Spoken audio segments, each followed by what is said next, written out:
ஸ்தோத்திரம், ஸ்தோத்திரம், ஸ்தோத்திரம், ஸ்தோத்திரம். இயேசுவே, உம்மை நாங்கள் துதிக்கிறோம் அப்பா. உம்மை நாங்கள் துதிக்கிறோம், துதிக்கிறோம், துதிக்கிறோம். சர்வ வல்லமையுடைய தேவனே, உமக்கு ஸ்தோத்திரம், ஸ்தோத்திரம், ஸ்தோத்திரம், ஸ்தோத்திரம். அப்பா, இந்த நாளிலே அப்பா உம்முடைய சமூகத்திற்கு நாங்கள் வருகிறோம் ராஜா. நீர் பெரியவராயிருக்கிறீர், நீர் பெரியவராயிருக்கிறீர். சகலவற்றையும் ஆளுகிறதான தேவனே, நீர் உயர்ந்தவர், நீர் உயர்ந்தவர், நீர் உயர்ந்தவர். நீர் மகா பெரியவர், நீர் உன்னதமானவர் ராஜா. உம்முடைய நாமத்தை நாங்கள் தொழுது கொள்ள வந்திருக்கிறோம். உம்முடைய நாமத்தை நாங்கள் மகிமைப்படுத்த வந்திருக்கிறோம். உம்முடைய நாமத்தை அப்பா உயர்த்துகிற எந்த இடத்திலும் நீர் வந்து எங்களை ஆசீர்வதிப்பேன் என்று சொன்னீங்களே, இந்த நாளிலே அப்பா உம்முடைய மகா உன்னதமான நாமத்தை நாங்கள் உயர்த்த வந்திருக்கிறோம் அப்பா. இந்த நாளில் உம்முடைய வார்த்தையை கேட்டு அப்பா உங்களுடைய சத்தியத்தினால விடுதலையாக்கப்படும்படியாக நாங்கள் வந்திருக்கிறோம். தேவன் இந்த நாளில் எங்களோடு கூட கர்த்தர் பேசுங்கப்பா. இந்த நாளில் எங்களோடு கூட கர்த்தர் பேசுங்க. தேவனுடைய ஆவியானவர் இந்த நாளில் எங்களோடு கூட கர்த்தர் பேசுவீராக. எல்லா தடைகளும் இயேசுவின் நாமத்தினாலே நீங்குவதாக. நாங்கள் ஆவி ஆத்துமா சரீரத்தை தேவனுக்கு உகந்த பலியாக கர்த்தருடைய பலிபீடத்திலே நாங்கள் ஒப்பு கொடுக்கிறோம். ஓ, எங்களுடைய வாழ்க்கையில தீமையின் பலிபீடங்கள் அழிக்கப்பட்டு எங்களுடைய வாழ்க்கையில நீதியின் பலிபீடங்கள் நிலைநாட்டப்படும்படியாக இந்த நாட்களிலே நாங்கள் ஜெபித்துக் கொண்டிருக்கிறோமே. எங்களோடு கூட இந்த நாளிலே கர்த்தருடைய ஆவியானவர் பேசுங்கப்பா. அப்பா, நாங்கள் வந்திருக்கிறதான ஒவ்வொருவரும், இதை கேட்டுக்கொண்டிருக்கிற கேட்க போகிற ஒவ்வொருவருடைய இருதயத்திலும் கர்த்தருடைய ஆவியானவர் ஒரு உணர்வை தாரும், ஒரு மாற்றத்தை தாரும், ஒரு விடுதலையை தருவீராக. அநேக காரியங்களினாலும், அநேக பலவீனங்களினாலும், அநேக சுபாவங்களினாலும், அநேக சாபத்தின் வல்லமைகளினாலும் கட்டப்பட்டிருக்கிறதா நம்முடைய பிள்ளைகளுக்கு கர்த்தருடைய ஆவியானவர் இந்த நாளில் தானே நாங்கள் ஜெபிக்கிற எங்களுடைய ஜெபங்களை கேட்டு கர்த்தர் நீர் விடுதலை தர போகிறதற்காக உமக்கு ஸ்தோத்திரம். ஓ, விடுதலை தருகிறதான தேவனுடைய ஆவியானவரே, அபிஷேகத்தினாலே நுகம் முறிந்து போகும் என்று சொன்னதான தேவனே, இந்த நாளிலே விலையேற பெற்ற உம்முடைய அபிஷேகத்தினாலே, விலையேற பெற்ற உம்முடைய அபிஷேகத்தினாலே தீமையின் பலிபீடங்கள் என்கிறதான நுகம் அப்பா எங்களை விட்டு, எங்கள் குடும்பத்தை விட்டு, எங்கள் சந்ததியை விட்டு அழிந்து போகும்படியாக நாங்கள் வந்திருக்கிறோம். இந்த நாளிலே கர்த்தர் எங்களோடு கூட கர்த்தர் பேசுவீராக. தடைகள் எல்லாவற்றையும் கர்த்தர் மாற்றுவீராக. ஓ, நாங்கள் அப்பா ஒவ்வொருவரும் மிகுந்த ஜாக்கிரதை உடையவர்களாய் இந்த வார்த்தையை கவனிக்க, சகல சோர்வும், சகல களைப்பும், சகல விதமான பலவீனங்களும் நீங்கி அப்பா உற்சாக ஆவியோடு இந்த வார்த்தைகளை கேட்டு கீழ்ப்படியே எங்களுக்கு உதவி செய்யுங்க அப்பா. நாங்கள் விடுவிக்கப்படுவது மாத்திரமல்ல அப்பா, இந்த வார்த்தைகளை அநேகருக்கு நாங்கள் சொல்ல, அநேகருக்கு முன்பதாக இந்த வார்த்தைக்குரியதான சான்றுகளாய் நாங்கள் வாழ்ந்து காட்ட கர்த்தர் எங்களுக்கு உதவி செய்வீராக. இந்த நேரத்தில் நீங்க எங்களோடு கூட உயர்ந்திருங்க, பேசுங்க. நாங்க அப்பா துதிக்கிற எங்களுடைய துதிகளிலே நீர் மாத்திரம் உயர்ந்திருப்பீராக. இயேசுவின் நாமத்தில் கேட்கிறோம் எங்கள் ஜீவனுள்ள நல்ல பிதாவே, ஆமென், ஆமென். ஆத்துமாவே நீ நன்றி சொல்லு முழு இதயத்தோடு.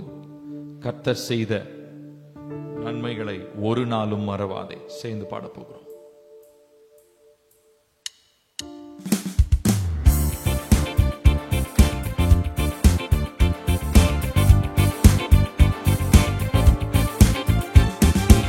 ஆத்துமாவே நன்றி சொல்லு முழு உள்ளத்தோடே. ஆத்துமாவே நன்றி சொல்லு முழு உள்ளத்தோடே. கர்த்தர் செய்த நன்மைகளை ஒரு நாளும் மறவாதே. கர்த்தர் செய்த நன்மைகளை ஒரு நாளும் மறவாதே.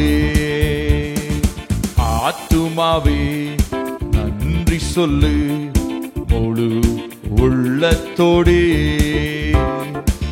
ஆத்துமாவே நன்றி சொல்லு முழு உள்ளத்தோடே. குற்றங்களை மன்னித்தாரே, நோய்களை நீக்கினாரே. குற்றங்களை மன்னித்தாரே, நோய்களை நீக்கினாரே. படுகுழி நின்று மீட்டாரே, ஜீவனை மீட்டாரே. படுகுழி நின்று மீட்டாரே, ஜீவனை மீட்டாரே. கர்த்தர் செய்த நன்மைகளை ஒரு நாளும் மறவாதே. கர்த்தர் செய்த நன்மைகளை ஒரு நாளும் மறவாதே. ஆத்துமாவே ஆத்துமாவே நன்றி சொல்லு முழு உள்ளத்தோடே. ஆத்துமாவே நன்றி சொல்லு முழு உள்ளத்தோடே. கிருபை இரக்கங்களால் மணிமுடி சூட்டுகிறார். கிருபை இரக்கங்களால் மணிமுடி சூட்டுகிறார். வாழ்நாளெல்லாம் நன்மைகளால் திருப்தியாக்குகிறார். வாழ்நாளெல்லாம் நன்மைகளால் திருப்தியாக்குகிறார். கர்த்தர் செய்த நன்மைகளை ஒரு நாளும் மறவாதே. கர்த்தர் செய்த நன்மைகளை ஒரு நாளும் மறவாதே. ஆத்துமாவே நன்றி சொல்லு முழு உள்ளத்தோடே. ஆத்துமாவே நன்றி சொல்லு முழு உள்ளத்தோடே. இளமை கழுகு போல புதிதாக்கி மகிழ்கின்றார். இளமை கழுகு போல புதிதாக்கி மகிழ்கின்றார். ஓடினாலும் நடந்தாலும் பலன் குறைவதில்லை. ஓடினாலும் நடந்தாலும் பலன் குறைவதில்லை. கர்த்தர் செய்த நன்மைகளை ஒரு நாளும் மறவாதே. கர்த்தர் செய்த நன்மைகளை ஒரு நாளும் மறவாதே. ஆத்துமாவே ஆத்துமாவே நன்றி சொல்லு முழு உள்ளத்தோடே. ஆத்துமாவே நன்றி சொல்லு முழு உள்ளத்தோடே. கர்த்தர் செய்த நன்மைகளை ஒரு நாளும் மறவாதே. கர்த்தர் செய்த நன்மைகளை ஒரு நாளும் மறவாதே. ஹல்லேலூயா, ஆமென். இன்னொரு பாடலை பாடுவோம். சிங்காசனத்தில் வீற்றிருக்கும் பரிசுத்தரே பரிசுத்தரே உம்முடைய நாமத்தை உயர்த்துகிறோம் என்று சொல்லி அவருடைய நாமத்தை உயர்த்தி நாம் சொல்ல போகிறோம். ஆராதனை உமக்கு, ஆராதனை ஆராதனை உமக்கு, ஆராதனை என்று சொல்லி.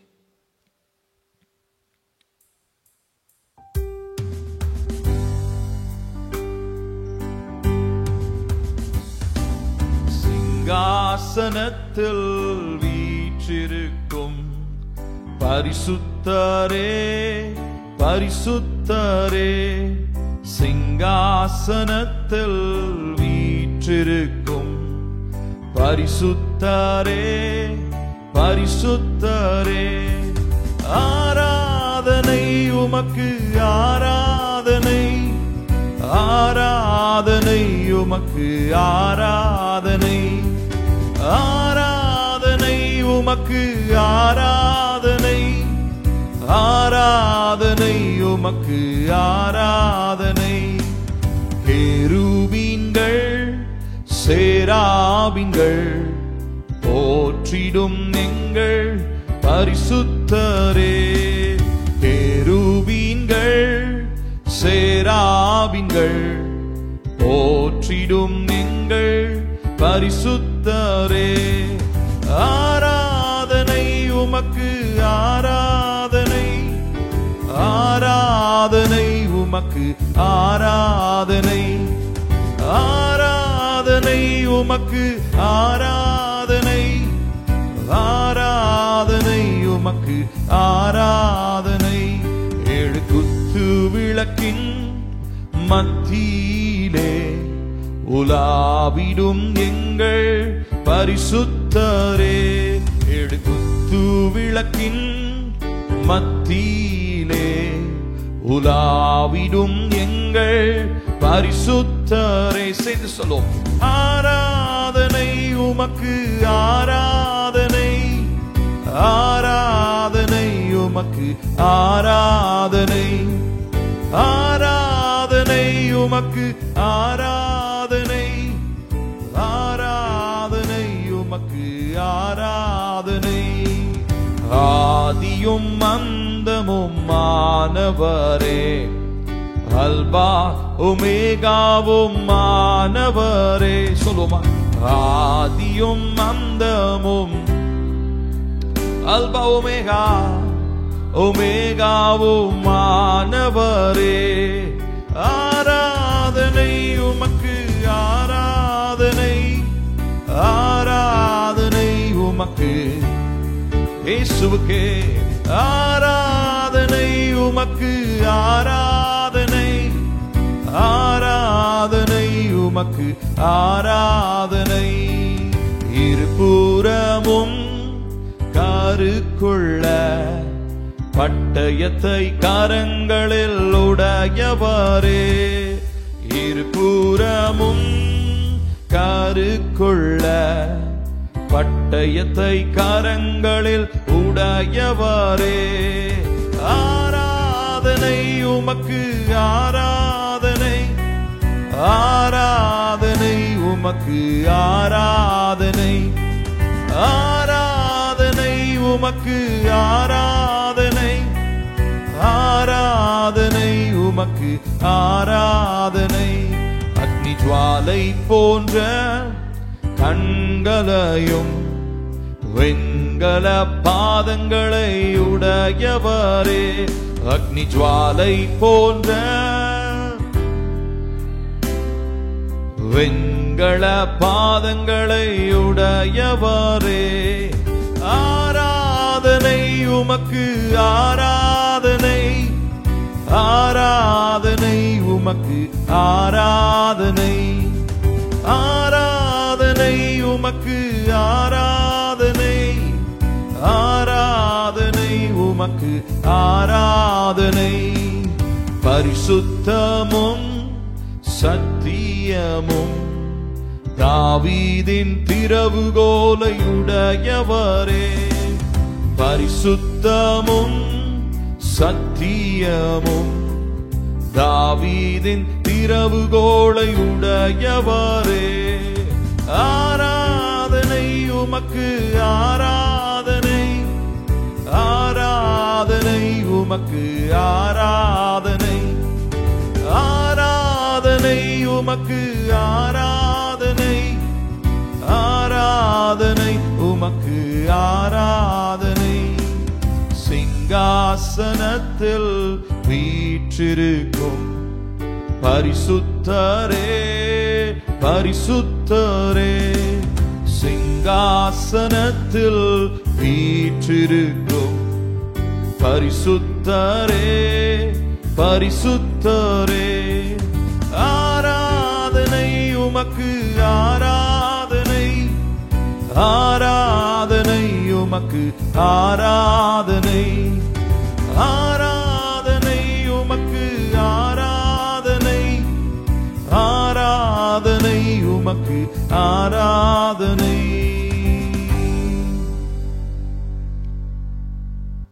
ஹல்லேலூயா, ஆமென். நம்முடைய கர்த்தர் நல்லவர், அவர் ஒருவருக்கு எல்லா துதியும் கனமும் மகிமையும் செலுத்த வந்திருக்கிறோம்.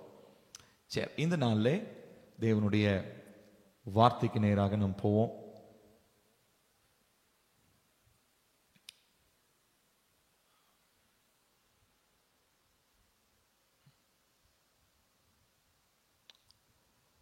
இன்னைக்கு முக்கியமான ஒரு காரியத்தை உங்களோடு கூட நான் பேச விரும்புகிறேன். நேற்று சொன்ன காரியங்களை ஒரு முறை ஒரு கோத்ரூ பார்த்துருவோம். நேற்று என்ன பார்த்தோம் அப்படின்னா, முக்கியமான ஆவிக்குரிய வாழ்க்கைக்கு முக்கியமான ஒரு காரியத்தை பார்த்தோம். என்னதுங்க? பலிபீடம் என்றால் என்ன, அதை குறித்து பார்த்தோம். அப்புறமா அந்த பலிபீடத்தினுடைய காரியங்கள் என்ன, பலிபீடம் எவ்விதமா இருந்தது, எந்த பலிபீடம் மேற்கொள்ளும் அப்படின்றத குறித்து நம்ம பார்த்தோம் இல்லைங்களா. அதில் முக்கியமான ஒரு வரைபடத்தை நம்ம பார்த்தோம். எத்தனை பேர் ஞாபகம் வச்சுருக்கீங்கன்னு தெரில, நான் உங்களுக்கு லிங்க் ஒன்று அனுப்பிச்சி விட்ருக்கேன். ஸோ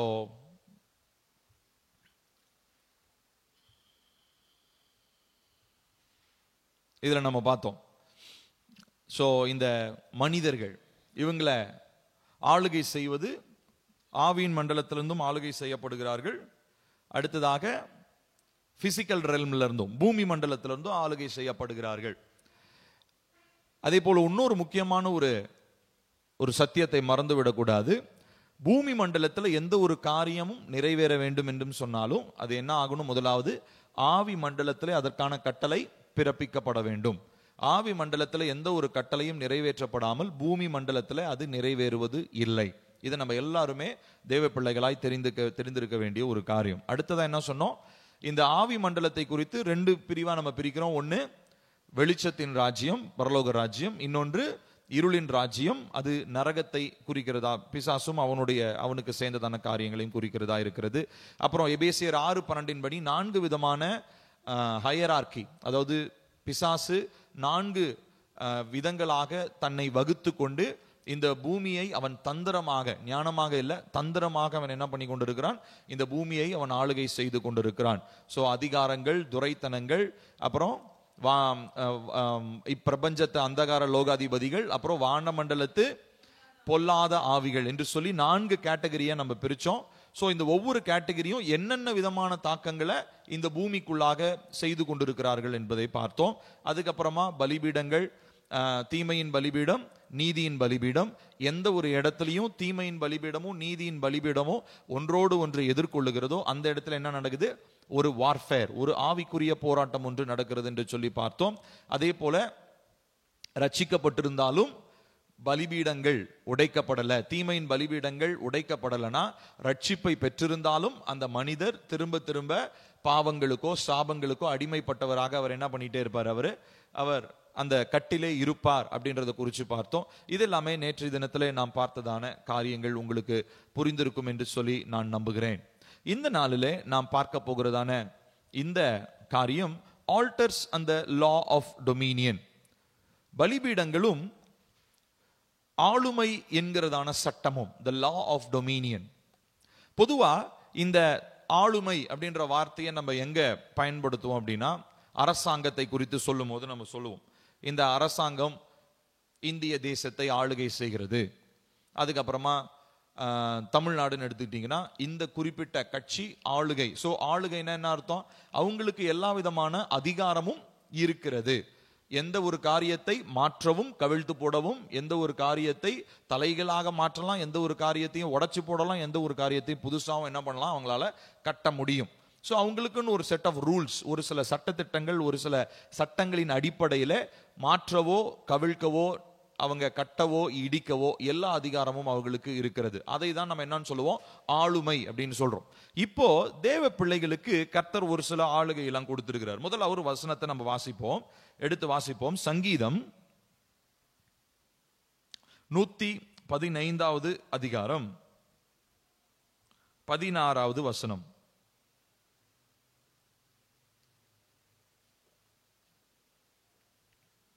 சங்கீதம் 115:16 சேர்ந்து வாசிப்போமா?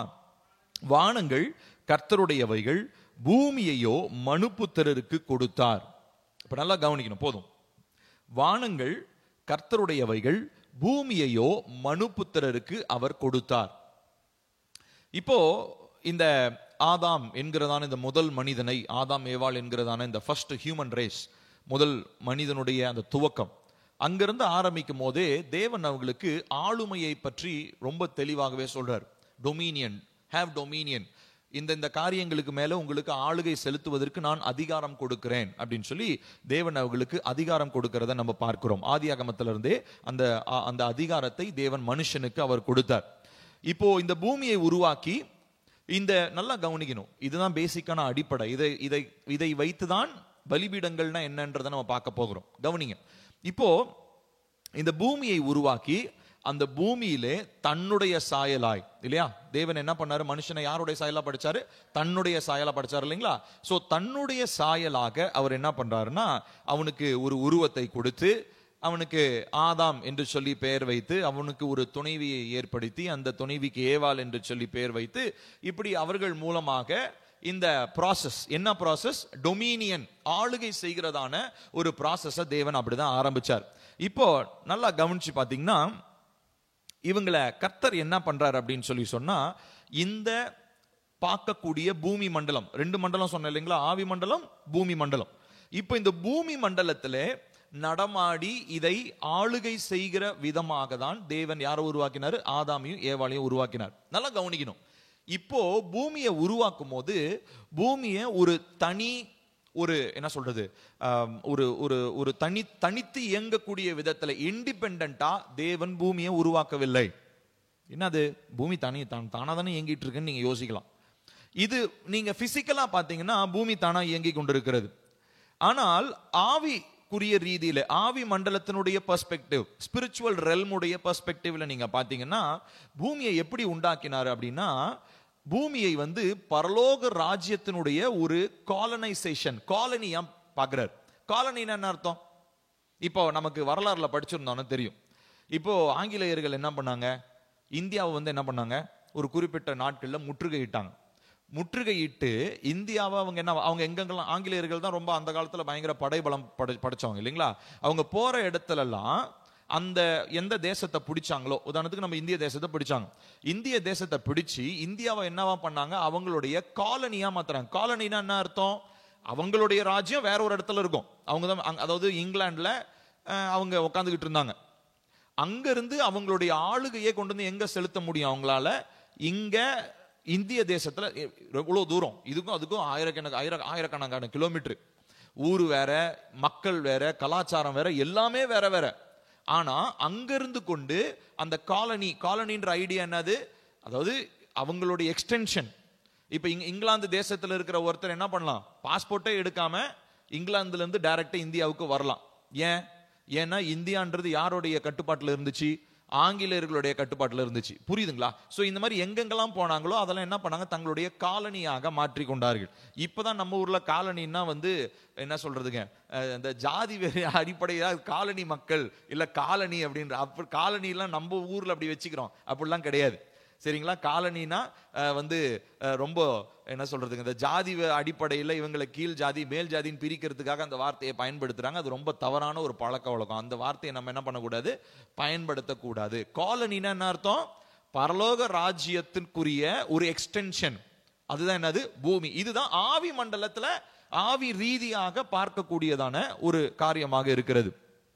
அப்போ இந்த பரலோக ராஜ்யத்தினுடைய எக்ஸ்டென்ஷனா பூமியை கர்த்தர் உண்டாக்கினாருன்னு சொல்லி சொன்னா, இந்த பூமிக்குள்ள கர்த்தர் அனுமதிக்காம எந்த ஒரு காரியமும் வர முடியாது. ஆமாதானே? ஆமாதானே? ஏன்னா இது எந்த காலனியில இருக்குது? பரலோக ராஜ்யத்தினுடைய காலனைசேஷன்ல பூமி உருவாக்கப்படுகிறது. ஆனா பிசாசானவன் தந்திரமா என்ன பண்றான்? தன்னுடைய பிரசன்ஸை கொண்டு இந்த பூமிக்குள்ள செலுத்துறதுக்காக ஃபர்ஸ்ட் யார் அவன் பிடிக்கிறான்? அங்க இருக்கிற வேற எந்த காரியத்தையும் பிடிக்கல. அவருடைய சாயலாய் உருவாக்கினதான ஆதாம் மனுஷனை அவன் என்ன பண்றான்? அவங்கள விளைச்சணும். ஏன்னா அந்த காலனியை நம்ம சொந்தமாக்கணும் அப்படின்னு சொல்லி அவன் என்ன பண்ணான்? பிசாசானவன் தந்திரமாக செயல்பட்டான் அப்படின்னு சொல்லி நான் போட்டிருக்கோம். பாருங்க, it was never designed. So இந்த பூமி பிசாசுகளோ பிசாசுடைய கிரியைகளோ தங்குவதற்காக உருவாக்கப்பட்டது அல்ல. இந்த பூமி எதுக்காக உருவாக்கப்பட்டது? மனுஷனுக்காக உருவாக்கப்பட்டது. மனுஷனுக்காக மாத்திரமல்ல, அந்த மனுஷன் முழுவதுமாக ஆளுகை செய்யணும். அங்க அதுல உருவாக்கப்பட்ட எல்லாத்தையுமே ஆளுகை செய்யணும்ன்றதுதான் தேவனுடைய சித்தமாக இருந்தது. இப்போ இந்த வசனத்தை நம்ம வாசிக்கலாம். ஆதியாகமம் நம்ம எல்லாருக்கும் தெரிஞ்ச வசனம் தான், பல முறை இதை வாசிச்சிருப்போம். ஆதியாகமம் 1வது அதிகாரம் 26வது வசனம். பின்பு தேவன் நமது சாயலாகவும் நமது ரூபத்தின்படியேயும் மனுஷனை உண்டாக்குவோமாக, அவர்கள் சமுத்திரத்தின் மச்சங்களையும் ஆகாயத்து பறவைகளையும் மிருக ஜீவன்களையும் பூமி அனைத்தையும் பூமியின் மேல் ஊறும் சகல பிராணிகளையும் ஆழக்கடவர்கள் என்றார். நல்லா கவனிக்கணும், இந்த வார்த்தையை அண்டர்லைன் பண்ணிக்கோங்க, ஆழக்கடவர்கள். அடுத்ததா, தேவன் தம்முடைய சாயலாக மனுஷனை சிருஷ்டித்தார், அவனை தேவ சாயலாகவே சிருஷ்டித்தார், ஆணும் பெண்ணுமாக அவர்களை சிருஷ்டித்தார். பின்பு தேவன் அவர்களை நோக்கி, நீங்கள் பலுகி பெருகி பூமியை நிரப்பி அதை கீழ்ப்படுத்தி சமுத்திரத்தின் மச்சங்களையும் ஆகாயத்து பறவைகளையும் பூமியின் மேல் நடமாடுகிற சகல ஜீவ ஜந்துக்களையும் ஆண்டு கொள்ளுங்கள் என்று சொல்லி தேவன் அவர்களை ஆசீர்வதித்தார். 26வது வசனத்துல ஆளக்கடவர்கள், 28வது வசனத்துல ஆண்டு கொள்ளுங்கள் அப்படின்ற 2 வார்த்தையை பயன்படுத்துறார். இப்போ நல்லா கவனிக்கணும், இது யாரோட ஐடியா? இந்த பூமியை பரலோக ராஜ்யத்தினுடைய ஒரு எக்ஸ்டென்ஷனா மாத்தணுன்றது யாருடைய விருப்பம்? தேவனுடைய விருப்பம். இது மனுஷன் ஆதாம் விரும்பல, இல்ல பிசாசு விரும்பல. இது தேவன் விரும்பின ஒரு காரியம். அவருடைய முன் தீர்மானத்தின்படி, அவருடைய முன்குறித்தலின்படி இந்த காரியங்களை என்ன பண்றாரு? அவரு தான் அதை டிசைட் பண்றாரு. இப்போ நம்ம நல்லா கவனிச்சோன்னு சொல்லி பாத்தீங்கன்னா, இந்த பூமியிலே உருவாக்கப்பட்டதான நீங்க நானு நம்ம எல்லாருமே அபிஷியலா நம்ம யாருடைய ரெப்ரசன்டேட்டிவா இருக்கிறோம்? பரலோக ராஜ்யத்தினுடைய ரெப்ரசன்டேட்டிவா இருக்கிறோம். இந்த அடிப்படையில பார்த்தோம்னா பரலோக ராஜ்யத்தினுடைய காலனியாக பூமியை நீங்க பாத்தீங்கன்னா, நம்ம எந்த ராஜ்யத்துக்கு சொந்தமானவங்க? பரலோக ராஜ்யத்துக்கு சொந்தமானவங்க. சோ ஏதோ ஒரு காலகட்டத்தில் பரலோக ராஜ்யத்தின் சுவிசேஷத்தை நம்ம காதுகளால கேட்டு அதை ஏற்றுக்கொண்டதுக்கு அப்புறம், அதுக்கு முன்னாடி வரைக்கும் நான் பிறக்கும் போது நான் எதுக்கு சொந்தமானவன் சொன்னேன்? நான் எங்க அம்மா அப்பாவுக்கு சொந்தம். நான் ஏதோ ஒவ்வொரு காரியத்துக்கும் நான் சொந்தமா இருந்திருப்பேன் இல்லையா? நான் இப்போ உதாரணத்திற்கு இப்போ ரொம்ப நேசிக்கிறவங்க என்ன சொல்லுவாங்க? நான் உனக்கு சொந்தம், நீ எனக்கு சொந்தம், இப்படிலாம் பேசிக்குவாங்க. ஆனா ரட்சிக்கப்பட்டதுக்கு அப்புறம் நமக்கு மைண்ட்ல ஒரு தெளிவு வருது. சத்தியத்தை அறிந்ததுக்கு அப்புறம் இப்ப நம்ம என்ன புரிஞ்சுக்கிறோம்? நான் எதுக்கும் சொந்தமானவன் அல்ல, நான் பரலோக ராஜ்யத்தின் வாசி, நான் ஒரு குடிமகன். இப்போ எப்படி இங்கிலாந்துல இருந்து ஒரு பெரிய பெரிய லார்டுங்கெல்லாம் வந்தாங்க இல்லைங்களா? பெரிய பெரிய லார்டு, சார் மவுண்ட் பேட்டன் என்னெல்லாம் பேர்லாம் நம்ம வரலாற்றில் படிச்சிருப்போம். அவங்கெல்லாம் இந்த இந்திய தேசத்தை அவங்க காலனியா வச்சிருந்தப்போ அவங்க பாஸ்போர்ட் எடுத்துட்டு வந்திருப்பாங்க இல்ல? ஏன்னா அது அவங்க ரூல், அவங்க கட்டுப்பாட்டுல இருந்த ஒரு நாடு. அப்ப அவங்களுக்கு எதுவுமே தேவையில்லை, அவங்க அங்கிருந்து கிளம்பி நேரம் இங்க வந்துட்டாங்க, அவ்வளவுதான். இப்போ இந்த மாதிரி காலங்கள்ல அவங்களுக்கு என்ன அப்படின்னா, அவங்களுக்கு ஒரு எங்க போனாலும் மத்த எல்லா ஜனங்களையும் என்ன பண்ணி வச்சிருந்தாங்க? தங்களுக்கு கீழ்படுத்தி வச்சிருந்தாங்க. ஏன்னா அவங்க எங்க இருந்து வராங்க? ஹெட்ல இருந்து வராங்க, மெயின் கிங்டம்ல இருந்து வராங்க, அரசாங்க அந்த அதிகாரத்துல இருந்து வராங்க. சோ அதனால நம்ம ஆட்களும் இங்க என்ன பண்ணிட்டு இருந்தாங்க? எல்லாரும் பயந்துகிட்டு, வெள்ளக்காரங்களை பார்த்தோன்னா பயந்து கூனி குறுகி இப்படிலாம் இருந்தாங்க. அப்கோர்ஸ் நல்ல காரியங்கள் நிறைய பண்ணியிருக்கிறாங்க, வளங்களை கொஞ்சம் எடுத்திருக்கிறாங்க. இப்படி நம்ம நெகட்டிவ்ஸும் நிறைய இருக்குது, பாசிட்டிவ்ஸும் நிறைய இருக்கு. நம்ம அதை பத்தி நம்ம பேச வேணாம், வரலாறை பற்றி. ஆனா இதை நீங்க தெளிவா புரிஞ்சுக்கணும், நம்ம எல்லாருமே அபிஷியல் ரெப்ரசன்டேட்டிவ். இப்ப உதாரணத்திற்கு அந்த காலத்துல வெள்ளக்காரன் வந்த காலத்துல ஒரு வெள்ளக்காரனை பார்த்த உடனேயே நம்ம ஆட்கள் என்ன சொல்லியிருப்பாங்க? இங்கிலாந்துக்காரரு வந்துட்டார், ஆங்கிலேயர் வெள்ளக்காரர் வந்துட்டார் இல்லைங்களா? ஆக்சுவலி வெள்ளக்காரங்களை பார்த்தீங்கன்னா நிறைய கேட்டகரி இருக்கிறாங்க. யூரோப்பியன்ஸ், அமெரிக்கன்ஸ், ஆஸ்திரேலியன்ஸ் நிறைய இருக்கிறாங்க. ஆனா நம்மளை பொறுத்த வரைக்கும் என்ன, எல்லாத்துக்கும் ஒரே தோல் தான். என்ன தோல்? வெள்ளை கலர் தோல். அதனால வெள்ளைக்காரனா அவ்வளவுதான் வெள்ளைக்காரன். மேபி சைனாக்காரன், ஜப்பான்காரனை வேணா அந்த சப்ப மூக்கு சின்ன கண்ணு வச்சு இவன் சைனாக்காரன், ஜப்பான்காரன்லாம் சொல்லலாம். மற்றபடி நமக்கு தெரிஞ்சதெல்லாம் வெள்ளை தோல், அதனால வெள்ளைக்காரன் அப்படின்னு சொல்லி நம்ம சொல்லுவோம். ஆனா அவங்க எல்லாமே ஒரு அபிஷியல் ரெப்ரசன்டேட்டிவா, அந்த இங்கிலாந்து ராஜ்யத்தினுடைய ரெப்ரசன்டேட்டிவா இந்த இந்திய தேசத்துக்குள்ள வந்தாங்க. இப்ப இதே மாதிரி தான் நம்மள தேவன் உருவாக்கினதுக்கு அப்புறம், இந்த செய்தியை நீங்களும் நானும் அறிந்து கொண்டதுக்கு அப்புறம் நமக்கு ஒரு கிளாரிட்டி வந்துச்சு. என்ன கிளாரிட்டி? கர்த்தர் என்னைய ஒரு பரலோக ராஜ்ய வாசியாக இந்த பூமியில வச்சிருக்கிறார். சோ நான் இந்த பூமிக்கு உரியவன் அல்ல, நான் ஒரு டெம்பரரியா இங்க இருக்கிறேன். ஆனா நிரந்தரமா நான் எங்க இருக்க வேண்டிய இருக்க போறவன் பரலோக ராஜ்யத்துக்கு உரியவன். சோ அப்ப இங்க இருக்கும்போது நல்லா கவனிச்சீங்கன்னா, இங்க நான் போட்டிருக்கேன் பாருங்க, anything short of fulfilling our ambassadorial assignment. கர்த்தர் என்ன இந்த பூமிக்கு அனுப்பும் போது என்ன அசைன்மெண்ட், எனக்கு ஒரு பர்பஸ், ஒரு வேலை வச்சிருக்கிறார். இப்ப பிரவீனுக்கு ஒரு அசைன்மெண்ட், டேனிக்கு ஒரு அசைன்மெண்ட், பில்லிக்கு ஒரு அசைன்மெண்ட், ஒவ்வொருத்தருக்கும் ஒரு அசைன்மெண்ட் வச்சிருக்கிறார். இந்த அசைன்மெண்ட்னா என்ன? நம்ம காலேஜ்ல இருக்கிற அசைன்மெண்ட் இல்ல. அசைன்மெண்ட்னா நோக்கம், நம்மளுடைய வாழ்க்கைக்குரிய ஒரு பர்பஸ், லக்கு, பிளான், தேவனுடைய திட்டம் இருக்குங்களா? இந்த திட்டத்தை நம்ம பூமியில வெளிப்படுத்தாத பட்சத்துல நம்ம பரலோக ராஜ்யத்தினுடைய குடிமகன் அப்படின்ற அந்த தகுதி என்ன பண்ணிடுறோம்? நம்ம இழந்து போயிடுறோம். நல்லா புரியுதுங்களா? சோ ரட்சிக்கப்பட்டதுனால பரலோக ராஜ்யத்துக்கு போவோம், அது வேற. நேத்து நான் சொன்னேன், ரட்சிக்கப்பட்டதுனால பரலோக ராஜ்யத்துக்கு போவோம். ஆனா ரட்சிக்கப்பட்டு பரலோக ராஜ்ய வாசியா நான் மாறினதுக்கு அப்புறம் எனக்குன்னு ஒரு பிளானை வச்சிருப்பாரு இல்லையா தேவன்? அந்த பிளானை நான் நிறைவேற்றாத பட்சத்திலும் நான் என்ன பண்றேன்? குடிமகனாய் இருப்பதிலிருந்து நான் தவறுகிறேன். என்னுடைய குடிமகனாய் பரலோக ராஜ்ய வாசியாய் நான் இருக்கிற அந்த பொறுப்பிலிருந்து நான் தவறுகிறேன். இப்ப பாருங்க, அதான் கீழே போட்டிருக்கிறேன், it is a gross violation of our purpose. நம்ம தேவன் வச்சிருக்கிறதான லக்கையும் திட்டத்தையும் நம்ம நிறைவேற்றலன்னு சொன்னா நம்ம என்ன பண்றோம்? பரலோக ராஜ்யத்தினுடைய சட்ட திட்டத்தை மீறுகிறவர்களாக இருக்கிறோம். இப்போ நம்ம அரசாங்கத்துக்கு ஒரு சட்டத்திட்டம் இருக்கு இல்லைங்களா? இப்ப நீங்க ரோட்ல போறீங்க, ரோட்ல நீங்க ரைட் சைடு வண்டி ஓட்டிட்டு போனா என்ன ஆகும்? வந்து இடிப்பான். இடிச்சதுக்கு அப்புறம் நீங்க சண்டை போட முடியாது. ஏன்னா நம்ம ஊரினுடைய சட்டத்திட்டம் என்ன? லெப்ட் சைடு தான் வண்டி ஓடணும், இடது பக்கம் தான் வண்டி ஓட்டணும், வலது பக்கம் வண்டி ஓட்டக்கூடாது. இப்போ இந்த ரூல்ல நீங்க மீறிட்டு எவனாவது வந்து இடிச்சதுக்கு அப்புறம் அவன் என்ன சொல்லுவான்? டேய், உனக்கு அறிவு இருக்குதா? நம்ம ஏதாவது சொன்னதுக்கு அப்புறம் என்ன சொல்லுவான்? நீ எந்த ஊர்ல இருக்கிறேன்னு. நான் கரெக்டா தானடா வந்தேன் அப்படின்னு நான் வலது பக்கம் ஓட்டிட்டு நான் சொன்னா அவன் என்ன சொல்றான்? நீ எந்த ஊர்ல இருக்கிற? நம்ம ஊருடைய சட்டத்திட்டம் என்ன? இடது பக்கம் வரணும், நீ வலது பக்கம் வந்தீங்கன்னா அது உன்னுடைய பிரச்சனை. சோ இதே மாதிரி தான் நிறைய நேரங்களிலே பரலோக ராஜ்யத்தினுடைய சட்டத்திட்டங்களை நம்ம புரியாத பட்சத்துல நம்ம என்ன பண்ணிட்டு இருக்கிறோம்? அடிக்கடி பரலோக ராஜ்யத்தினுடைய நியமங்களை நாம் மீறி கொண்டிருக்கிறோம். புரியுதுங்களா? இப்ப இது எல்லாமே எதற்காக நான் ஒரு அவுட்லைன் கொடுக்கிறேன்றதை நீங்க நல்லா கவனித்து பார்க்கணும்.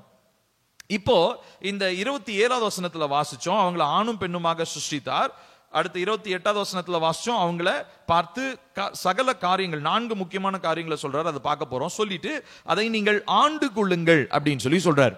இப்ப தேவன் அவங்களை சாயலாய் படைத்தார். இப்ப இந்த சாயலை பற்றி நான் உங்களுக்கு ஏற்கனவே சொல்லியிருக்கேன்.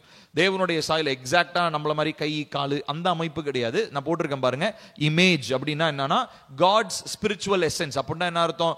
அவர் 3இல் ஒன்றாய் இருப்பது போல நம்மையும் 3இல் ஒன்றாக, அவர் பிதா குமாரன் பரிசுத்த ஆவியாகிய திரியேக தேவனாய் இருப்பதை போல நம்மை ஆவி ஆத்மா சரீரம் உடையவர்களாய் நம்மை சிருஷ்டித்தார். இதுதான் இமேஜ். ரெண்டாவதா அவருடைய பாருங்க, அவருடைய சாயலாக அவனை சிருஷ்டித்தார், தேவ சாயலாகவே சிருஷ்டித்தார். லைக்னஸ் இருக்கு. இமேஜ் அண்ட் லைக்னஸ் ரெண்டும் வேற வேற. இமேஜ் என்னது? 3இல் 1. சரிங்களா? லைக்னஸ் என்னன்னா டிஎன்ஏ. டிஎன்ஏ என்ன அர்த்தம்? அவருக்குள்ள இருக்கிறதான அந்த தன்மை, அந்த பரிசுத்த தன்மை, மகிமையை சுமந்து செல்லுகிறதான அந்த தன்மையோட தான் ஆதாமியும் ஏவாளையும் ஆண்டவர் என்ன பண்ணாரு? படைச்சார். இப்ப புரியுதுங்களா? அப்ப நமக்குள்ள மகிமையை சுமக்கிறதுக்கான தகுதி இருக்கா?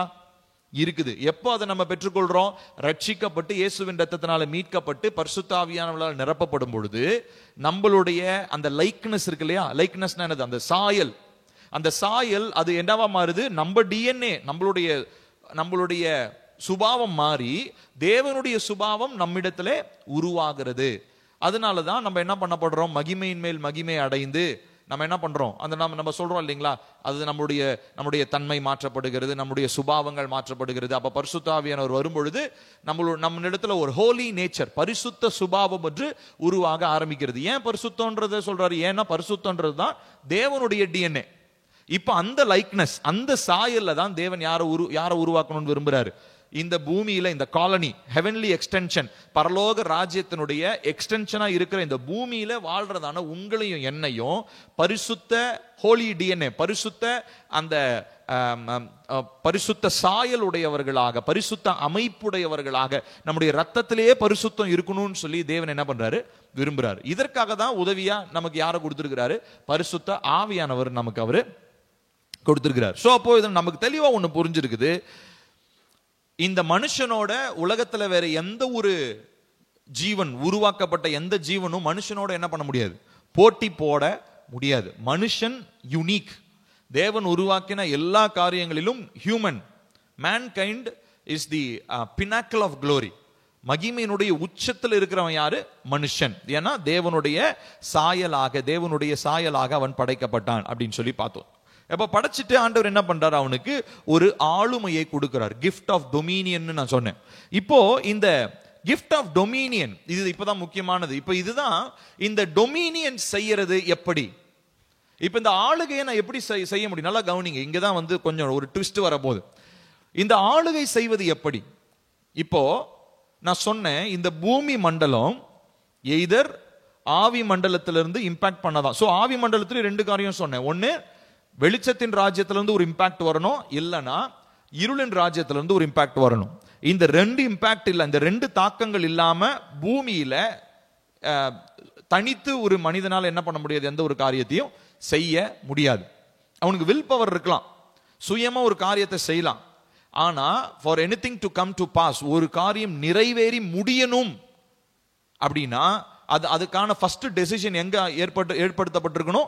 ஆவி மண்டலத்தில் ஏற்படுத்தப்பட்டிருக்கணும். இப்போ இந்த டொமினியன் நல்லா கவனிக்கணும். இப்போ இந்த டொமினியன், இந்த ஆளுமை, இந்த ஆண்டு கொள்ளுதல் அப்படின்றது இந்த பூமியில நிறைவேறணும் அப்படின்னா அதற்கு லீகலா ஒரு விஷயம் நடக்கணும். அது என்ன அப்படின்னா லீகல் பர்மிஷன். பர்மிஷன் வந்து இந்த ஹியூமன், அதாவது மனுஷன் வந்து கொடுக்கணும்.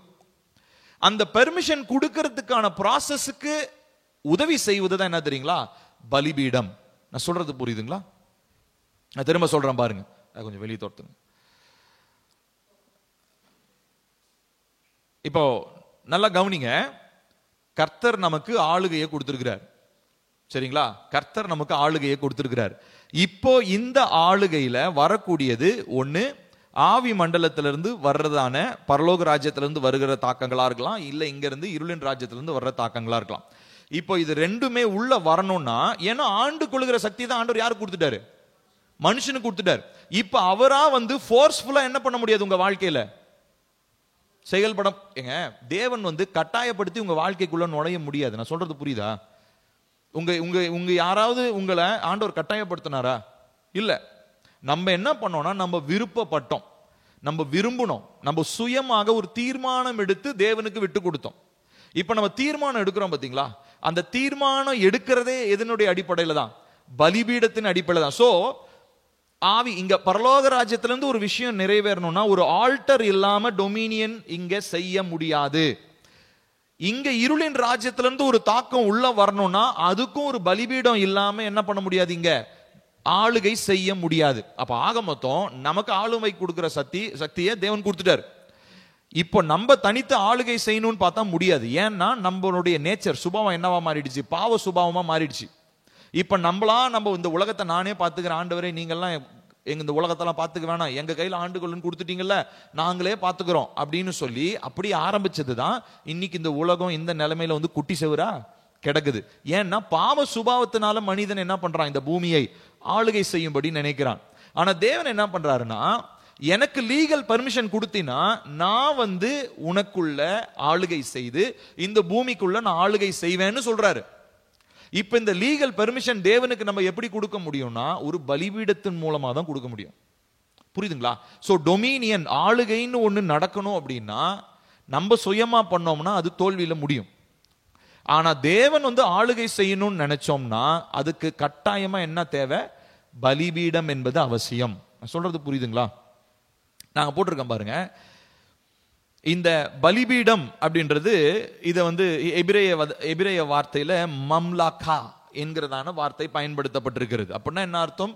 ஆளுமை, ராஜ்யத்தில் ஆளுமை செய்வது அப்படின்னு சொல்லி அர்த்தம்.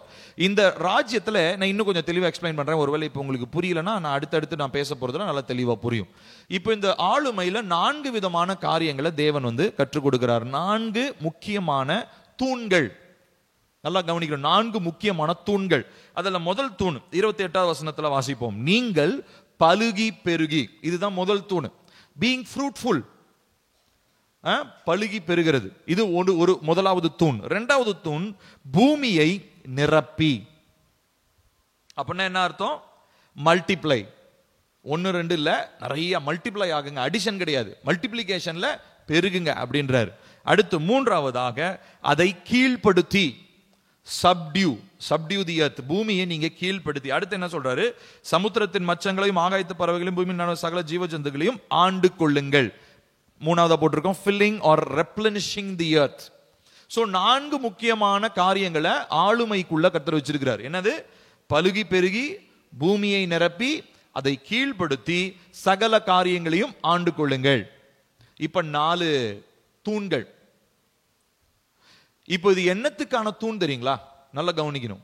என்னத்துக்கான தூண்னா பலிபீடம் என்கிறதான மேஜை, டேபிள். ஒரு டேபிள்னா அந்த டேபிளுக்கு எத்தனை தூணு? அட்லீஸ்ட் 4 நாச்சும் வேணும் இல்லைங்களா? இன்னைக்கு 3 இருக்குது, அதை விட்டுருங்க. ஆனா டிஃபால்ட்டான ஒரு டேபிளுக்கு எத்தனை ஸ்டாண்ட் வேணும்? 4 ஸ்டாண்டு, 4 கால் வேணும் ஒரு டேபிளுக்கு இல்லையா? இப்போ இந்த பலிபீடம் என்கிறதான மேஜைக்கு ரொம்ப முக்கியமான 4 கால் என்னது? இதுதான். என்னது? பலுகி பெருகணும், பூமியை நிரப்பணும், கீழ்ப்படுத்தணும், சகல காரியங்களையும் ஆண்டு கொள்ளணும். இப்ப இந்த ஆல்டர், இந்த 4 கால்களை 4 தூண்களை உடையதான இந்த பலிபீடம், இது தேவனால மனுஷனுக்கு கொடுக்கப்படுகிற ஒரு பலிபீடம். ஆண்டவர் வந்து இந்த ஆல்டரை பிளேஸ் பண்றார்.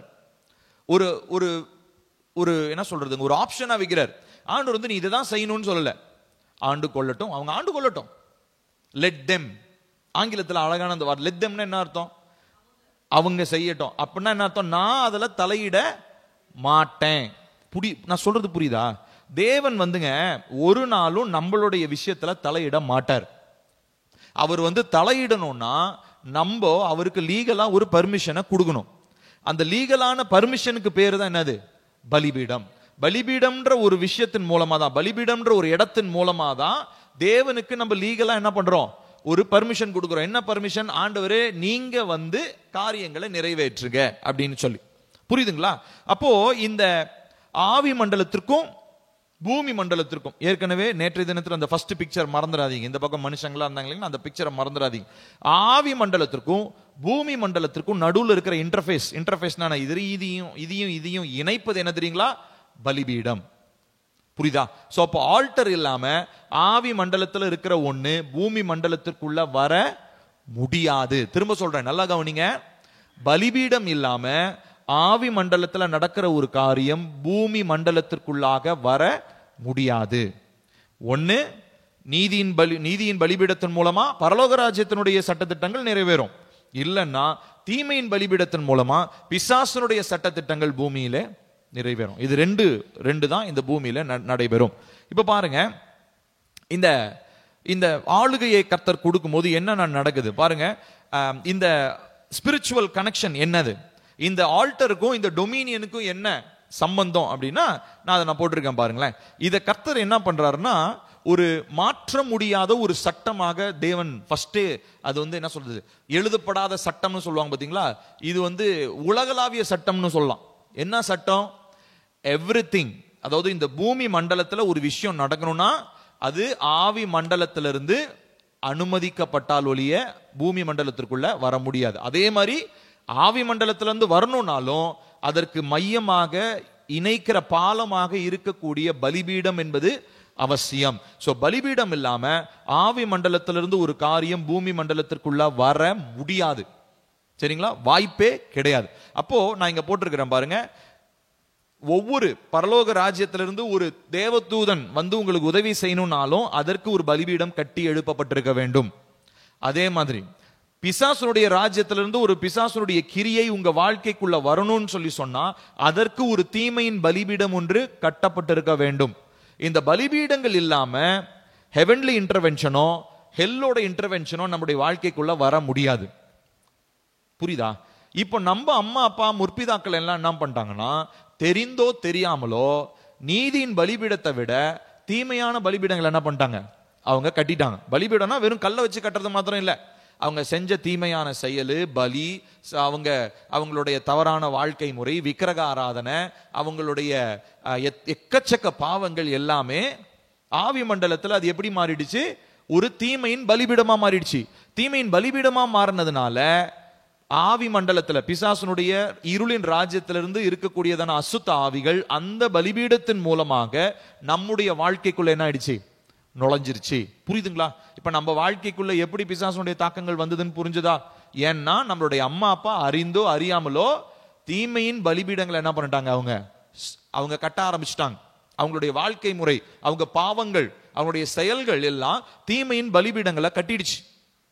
அதனால இப்போ பிசாசுலாம் என்ன பண்ணுதுங்க, வந்து அந்த பலிபீடங்களின் வழியாக உள்ள வருது. ஏன்னா அறிந்தோ அறியாமலோ அவங்க அனுமதி கொடுத்துட்டாங்க. இப்போ இந்த தெளிவு நமக்கு கர்த்தர் கொடுக்கிறார். என்ன தெளிவு? எப்பா, தீமையின் பலிபீடம் ஒன்று இருக்குது, நீதியின் பலிபீடம் ஒன்று இருக்குது. நீதியின் பலிபீடத்திற்கு நீ அனுமதி கொடுத்து அதை கட்டி எழுப்புனா எப்படி தீமையின் பலிபீடத்திற்கு பிசாசெல்லாம் வந்துச்சோ அந்த மாதிரி இந்த நீதியின் பலிபீடத்திற்கு நான் இறங்கி வருவேன். என்னுடைய தூதர்களை நான் என்ன பண்ணுவேன், அனுப்புவேன். அவங்களுடைய இன்டர்வென்ஷனை உன்னுடைய வாழ்க்கைக்குள்ள கொடுப்பேன். இப்படி அவருடைய இன்டர்வென்ஷன் இந்த நீதியின் பலிபீடத்தின் மூலமா உள்ள வரும்பொழுது தேவன் சொன்னதான அந்த டொமினியன், அந்த ஆளுமையை நம்மளால என்ன பண்ண முடியும், செய்ய முடியும். ஏன்னா கர்த்தர் நம்மளை எப்படிதான் வச்சிருக்கிறார் இந்த பூமியில, ஹெவன்லி எக்ஸ்டென்ஷன், ஹெவனுடைய காலனியா தான் பரலோக ராஜ்யத்தினுடைய ஒரு விரிவாக்கமாக பூமியை என்ன பண்ணியிருக்கிறாரு, தேவன் உருவாக்கி இருக்கிறார். அதுதான் அவருடைய இன்டென்ஷன். முதல்ல இந்த பூமியை உருவாக்கும் போதே அவர் அப்படிதான் உருவாக்கினார். பாருங்க, நான் இங்க ஒரு வார்த்தை போட்டிருக்கேன் பாருங்க, இந்த ஆளுமையை கர்த்தர். இப்போ ஒரு எக்ஸாம்பிள் சொல்றேனே, நான் வந்து ஒரு வீடு கட்டுறேன், சரிங்களா? நல்லா கவனிங்க, இன்னும் கொஞ்சம் ஈஸியா உங்களுக்கு புரியுற மாதிரி சொல்றேன். நான் வந்து ஒரு வீடு கட்டுறேன். நான் வந்து வீடு கட்டிட்டு எனக்கு கீழே ஒரு வேலைக்காரன் ஒருத்தர் இருக்கிறான். அந்த வேலைக்காரனை நான் ரொம்ப நேசிச்சு அவனுக்கு அந்த வீட்டை கிஃப்டா கொடுத்துட்றேன், சரியா? ஆனா கட்டினது யாரு? நானு. முழுக்க முழுக்க என் லேண்டு, என்னுடைய காசு போட்டு வீடு கட்டி வேலைக்காரனுக்கு நான் கிஃப்டா கொடுத்துட்றேன், சரிங்களா? கொடுத்ததுக்கு அப்புறம் அது யாருடைய வீடா மாறிடுது? அவனுடைய வீடா மாறிடுது. இப்போ நான் அவனுடைய வீட்டுக்குள்ள போனோம்னா நான் என்ன பண்ணணும்? கதவை தட்டிட்டு காலிங் பெல் அடிச்சுட்டு பெர்மிஷன் வாங்கிட்டு தான் உள்ள போகணும். ஏன்னா நான் யாருக்கு அதை கொடுத்துட்டேன்? அவனுக்கு கொடுத்துட்டேன். இது ஏன் நிலம், ஏன் வீடுன்னு சொல்லிட்டு நான் என்ன பண்ண முடியாது? தூங்கிட்டு இருக்கிற நேரத்தில் திடுதுப்புன்னு கதவெல்லாம் திறந்துக்கிட்டு நான் வீட்டுக்குள்ள போக முடியாது. ஏன்னா எனக்கு மனசாட்சின்னு ஒன்று இருந்தா என் மனசாட்சி உறுத்தும், நீ என்ன பண்ணிட்ட, உன்னுடைய லேண்டு தான், உன்னுடைய காசு தான், உன்னுடைய வீடு தான், ஆனா அந்த வீட்டை நீ என்ன பண்ணிட்ட, அவனுக்கு நீயே கொடுத்துட்ட. இப்ப இதே மாதிரி தான். அப்ப அந்த வீட்டுக்காரர், அந்த வேலைக்காரன் என்னைய பார்த்து ஐயா வாங்க ஐயா அப்படின்னு சொல்லி ஒரு நன்றி உள்ள இருதயத்தோட கதவை திறந்து கொடுத்தாருன்னா நான் வீட்டுக்கு போவேன்.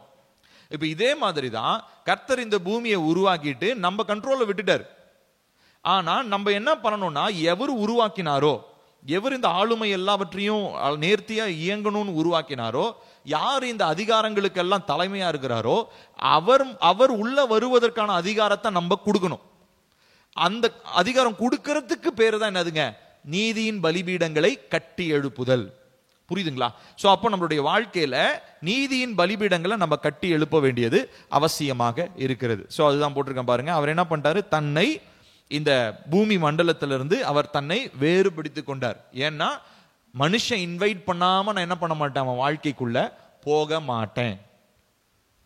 அதனாலதான் தேவன் வந்து ரொம்ப ஜென்டிலான தேவன் இல்லைங்களா? அவர் என்ன பண்றாரு? வெளிப்படுத்தின விசேஷம் கூட வாசிக்கிறோம் இல்லைங்களா? இதோ நான் வாசப்படியின் என்று கதவை தட்டுகிறேன். அவர் கதவை திறந்துகிட்டு வரலாம், அவருக்கு அதிகாரம் இருக்குது. சாவிய மாஸ்டர் கீ அவர்கிட்ட தான் இருக்குது. அவர் வேணும்னா திறந்துகிட்டு வரலாம். ஆனா அவர் என்ன பண்றாரு? இல்ல, நான் உனக்கு அதிகாரம் கொடுத்துட்டேன், கொடுத்த அதிகாரத்தை நான் என்ன பண்ண மாட்டேன், நான் துஷ்பிரயோகம் பண்ண மாட்டேன். அதனால என்ன பண்றேன், நான் பொறுமையா வெயிட் பண்றேன். நீ மனசாட்சி, உனக்கு மனசு இருந்தா நீ என்ன பண்ணு, கதவை திறந்து கொடு. அதுக்கப்புறம் என்ன சொல்றாரு? நான் உள்ள வந்து உன்னோடு பிரவேசித்து நான் உன்னோடு கூட வாசம் பண்ணி நான் போஜனம் பண்ண போறேன். உன்னோடு கூட ஃபெல்லோஷிப், போஜனம்னா சாப்பிடுறது இல்ல, உன் கூட ஃபெல்லோஷிப், ஐக்கியப்பட போகிறேன். இப்போ இந்த நீதியின் பலிபீடங்களுக்கான ரீசன் அதுதான். தேவன் இந்த பூமியை எதனுடைய விரிவாக்கமா உருவாக்குனாரு? பரலோக ராஜ்யத்தினுடைய விரிவாக்கமா உருவாக்குனார். உருவாக்குனதுக்கு அப்புறம் இப்ப என்ன எதிர்பார்க்கிறார்னா, ஹியூமன் பீயிங், மனுஷன் அவரோடு கூட உறவு கொள்ளணும்னு அவர் என்ன பண்றாரு? எதிர்பார்க்கிறார். சோ ஓல்டு டெஸ்டமெண்ட்ல உறவு கொள்ற விதங்கள் எப்படி இருந்தது? பலிபீடங்கள் தான். லிட்டரலா கல்லை வச்சு கட்டி பலிபீடத்துல ரத்தத்தை செலுத்தி அதெல்லாம் பலி செலுத்துவாங்க. இப்ப நியூ டெஸ்டமெண்ட்ல ஜீசஸே வந்துட்டாரு. ஜீசஸ் மூலமாக இப்போ அந்த பலிபீடம், அதை பத்தி நம்ம பேச போறோம் வர நாட்கள்ல. இப்போ பரிசுத்த ஆவியானவர் நம்மை அவருடைய வீடாக மாற்றி நமக்குள்ள வாசம் பண்றார். அப்ப இது எவ்வளவு பெரிய விஷயம் இல்லைங்களா? இப்ப வாசம் பண்றது மாத்திரம் இல்ல, இப்ப நம்மள என்ன பண்ணிட்டு இருக்கிறார்? பரலோக ராஜ்யத்திற்காக நம்மள ஆயத்தப்படுத்தி கொண்டிருக்கிறார். புரியுதுங்களா? இப்ப அடுத்து பாருங்க, அதான் போட்டிருக்கேன் அந்த வார்த்தை பாருங்க, நான் அண்டர்லைன் பண்ணிருக்கேன் பாருங்க. லெட் தெம், அவர்கள் ஆண்டு கொள்ளட்டும். அப்படின்னா என்ன அர்த்தம்? அவர் விட்டு கொடுக்கிறார். அவர் உருவாக்குனது தான், அவருக்கு தான் எல்லாமே சொந்தம். ஆனா அவர் என்ன பண்றாரு? விட்டு கொடுக்கிறாரு. அப்படின்னா என்ன அர்த்தம்? அவர், அதாவது மனுஷனுடைய பெர்மிஷன் இல்லாம தேவனே நினைச்ச கூட என்ன பண்ண முடியாது, உள்ள வர முடியாது. ஏன்னா அவர் சொன்ன வார்த்தையை தவற மாட்டார். அதாவது ரொம்ப கைமீறி போயிடுச்சுரா, நான் உள்ள நுழையிறேன்டா அப்படின்லாம் வரமாட்டார். அவர் ஒரு குறிப்பிட்ட காலம் வரைக்கும் அவர் என்ன பண்ணியிருக்கிறாரு? கொடுத்திருக்கிறார், அவ்வளவுதான். குறிப்பிட்ட காலம் வரைக்கும் அவர் என்ன பண்ணுவாரு? பொறுமையோடு மனுஷனா பார்த்து என்ன இடத்துல வரணும்னு சொல்லி அவர் வெயிட் பண்ணிட்டு இருக்கிறாரு. சோ ஒரு லீகல் பெர்மிஷன் ஒண்ணு, அவருக்கு நம்ம கொடுக்கணும்னா பலிபீடங்கள் ஒன்றுதான். பாருங்க, நான் கீழே போட்டிருக்கேன், God locked himself out of an influencing this world without man's permission. மனிதனுடைய உரிமை இல்லாமல் தேவன் தானாக வந்து இந்த பூமியை அதாவது பூமியை ஒரு மாற்றத்திற்குள்ளாக உட்படுத்துவதற்கு தேவனே தன்னை வெளியில கொண்டு வந்தார். அந்த விஷயத்துல இருந்து, இல்லப்பா நான் உங்க விஷயத்துல தலையிட மாட்டேன் அப்படின்னு சொல்லிட்டு அவரே வெளியே வந்துட்டார். சோ ஏன் தேவன் இதை செய்யணும்? இதுக்கு ரெண்டு முக்கியமான காரியங்களை நான் சொல்ல போறேன். முதலாவது, நல்லா கவனிக்கணும், தேவன் இதுல போட்டிருக்கேன் பாருங்க, தேவன் இந்த பூமியை ஆண்டு கொள்ளட்டும் அப்படின்னு சொல்லும் போது கர்த்தர் நம்மளை எப்படி தெரியுங்களா உருவாக்கினாரு? நம்மளை ராஜாக்களும் ஆசாரியர்களுமாக, இல்லையா? நியூ டெஸ்டமெண்ட்ல அந்த வார்த்தை பல தடவை தான் இருக்கிறத பார்க்கிறோம். பேதுரு நம்ம வாசிக்கிறோம், வெளிப்படுத்தின விசேஷத்துல வாசிக்கிறோம், பல இடங்களிலே ராஜாக்களும் ஆசாரியர்களும் அப்படின்னு சொல்லி. சோ தேவன் நம்மளை வந்து ஒரு சப்பார்டினேட்டா பார்க்கல. நல்லா கவனிக்கணும், தேவன் நம்மள சப்பார்டினேட்னா அர்த்தம், எனக்கு கீழே நீ வேலைக்காரனா என் காலுக்கு கீழே உட்காந்து வேலை செய்யி அப்படின்னு ஆண்டவர் பார்க்கல. ஆண்டவர் என்னைய அவர் கூட பக்கத்துல உட்காந்து ரூல் பண்ற, கூட இருக்கிற ஒரு என்ன சொல்றது, ஒரு அதிகாரியாக, ஒரு ராஜா, ஒரு ராஜா இன்னொரு ராஜா, அதாவது நண்பனை போல, ஒரு தோழனை போல, அதாவது எனக்கு இருக்கிறதெல்லாம் நான் உனக்கு தரம்பா அப்படின்ற அந்த ஒரு நெருக்கத்துல தேவன் என்ன பண்றாருங்க, இந்த காரியத்தை உருவாக்கினதுனால அவருடைய காரியம் என்ன அப்படின்னா, ஒருவேளை இந்த பிசாசானவன், இவங்க ஆதாமும் ஏவாளும் சர்ப்பத்தினாலே வஞ்சிக்கப்படாம இருந்திருந்தாங்கன்னா, இல்ல அப்படியே பொய் சொல்லி இவங்க பிசாசனுடைய வார்த்தையை தள்ளிட்டு தேவனுக்கு தான் நான் கீழ்ப்படிவேன் இருந்திருந்தாங்கன்னா, ஆதாமும் ஏவாளும் இன்ன வரைக்கும் இந்த பூமியில் எப்படிப்பட்டவங்களா இருந்திருப்பாங்க? கிங்ஸ் அண்ட் பிரீஸ்ட், ராஜாக்களும் ஆசாரியர்களுமா தேவனுடைய வேலையை செஞ்சுக்கிட்டு தேவனோடு உறவு கொண்டுகிட்டு தேவன் எது ஆசைப்படுறாரோ அதை நித்தியமா செய்யறவங்களா இருந்திருப்பாங்க. ஆனா விழுந்து போன சத்ருவானவன் அவங்கள ஏமாற்றிட்டான். சோ முதலாவது நம்ம புரிந்து கொள்ள வேண்டிய ஒரு காரியம், இந்த காணப்படாத ராஜ்யம், நல்லா கவனிக்கணும் பாருங்க, இந்த காணப்படாத ராஜ்யத்தினுடைய பிரதிநிதிகளாய் காண்கிறதான இந்த உலகத்திலே தேவன் நம்மை வைக்க விரும்புகிறார். நல்லா கவனிக்கணும், நம்ம எல்லாரையுமே தேவன் காணப்படாத ராஜ்யத்தினுடைய பிரதிநிதியா காணப்படுகிற உலகத்திலே நம்மை வைத்திருக்கிறார். இப்போ நீங்களும் நானும் காணப்படுகிற உலகத்திலே காணப்படாத உலகத்தின் ஆசாரியனும் ராஜாவுமா இருக்கிறோம். புரியுதா? நான் திரும்ப சொல்றேன், நம்ம எல்லாரும் ஒரு பிசிக்கல் வேர்ல்டுல இருக்கிறோம். இந்த பிசிக்கல் வேர்ல்டுல நம்ம எப்படிப்பட்டவங்களா இருக்கிறோமா? இன்விசிபிளா இருக்கிற வேர்ல்டு, இன்விசிபிளா இருக்கிற கிங்டம், பார்க்க முடியாத ராஜ்யமாகிய பரலோக ராஜ்யத்தின் என்னவா இருக்கிறோம்? ராஜாவும் ஆசாரியனாகவும் நம்ம இருக்கிறோம். சோ இதுதான் ஃபர்ஸ்ட் ரீசன். சோ அவர் என்னை போல அவருக்கும் அதிகாரம் இருக்குன்னா நான் போய் அவருடைய விஷயத்துல என்ன பண்ண மாட்டேன், மூக்க நுழைக்க மாட்டேன். ஏன்னா அவர் கரெக்டா தான் இருப்பாருன்னு எனக்கு தெரியும். சோ அந்த மாதிரி தான் ஆண்டவர் ஒரு ஃபர்ஸ்ட் விஷயம். அடுத்து ரெண்டாவது விஷயம், ஏன் தேவன் அதை செஞ்சார் அப்படின்னு சொன்னா, இப்ப நல்லா கவனிக்கணும். இப்போ இந்த பிசாசு தள்ளப்பட்டான் இல்லைங்களா, அதாவது ஆதாம் உருவாக்கப்பட்ட அந்த காலத்திலே யாரு பூமியில இருந்தா? பிசாசானவன், விழ தள்ளப்பட்டதான சத்துருவானவன் லூசிஃபரும் அவனோடு கூட இருந்ததான அவனுடைய சேனையும் விழ தள்ளப்பட்டாங்க இல்லைங்களா. அவங்க கீழே என்ன பண்ணாங்க, இந்த பூமியினுடைய காரியங்கள் எல்லாவற்றையும் அவங்க ரொம்ப ஃபுல்லா எல்லாம் குழப்பி எல்லாம் சீர்குலைச்சிட்டாங்க.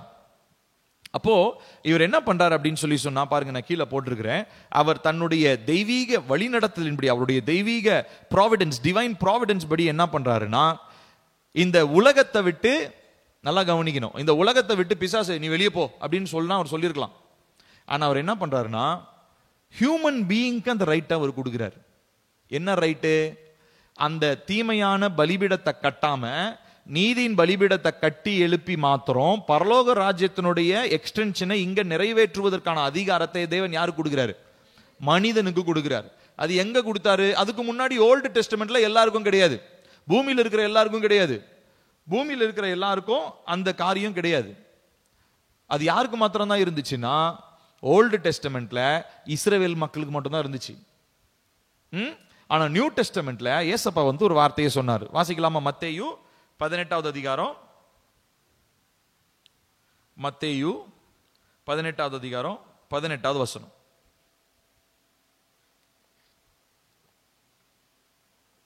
நம்ம எல்லாருக்கும் தெரிஞ்ச வசனம்,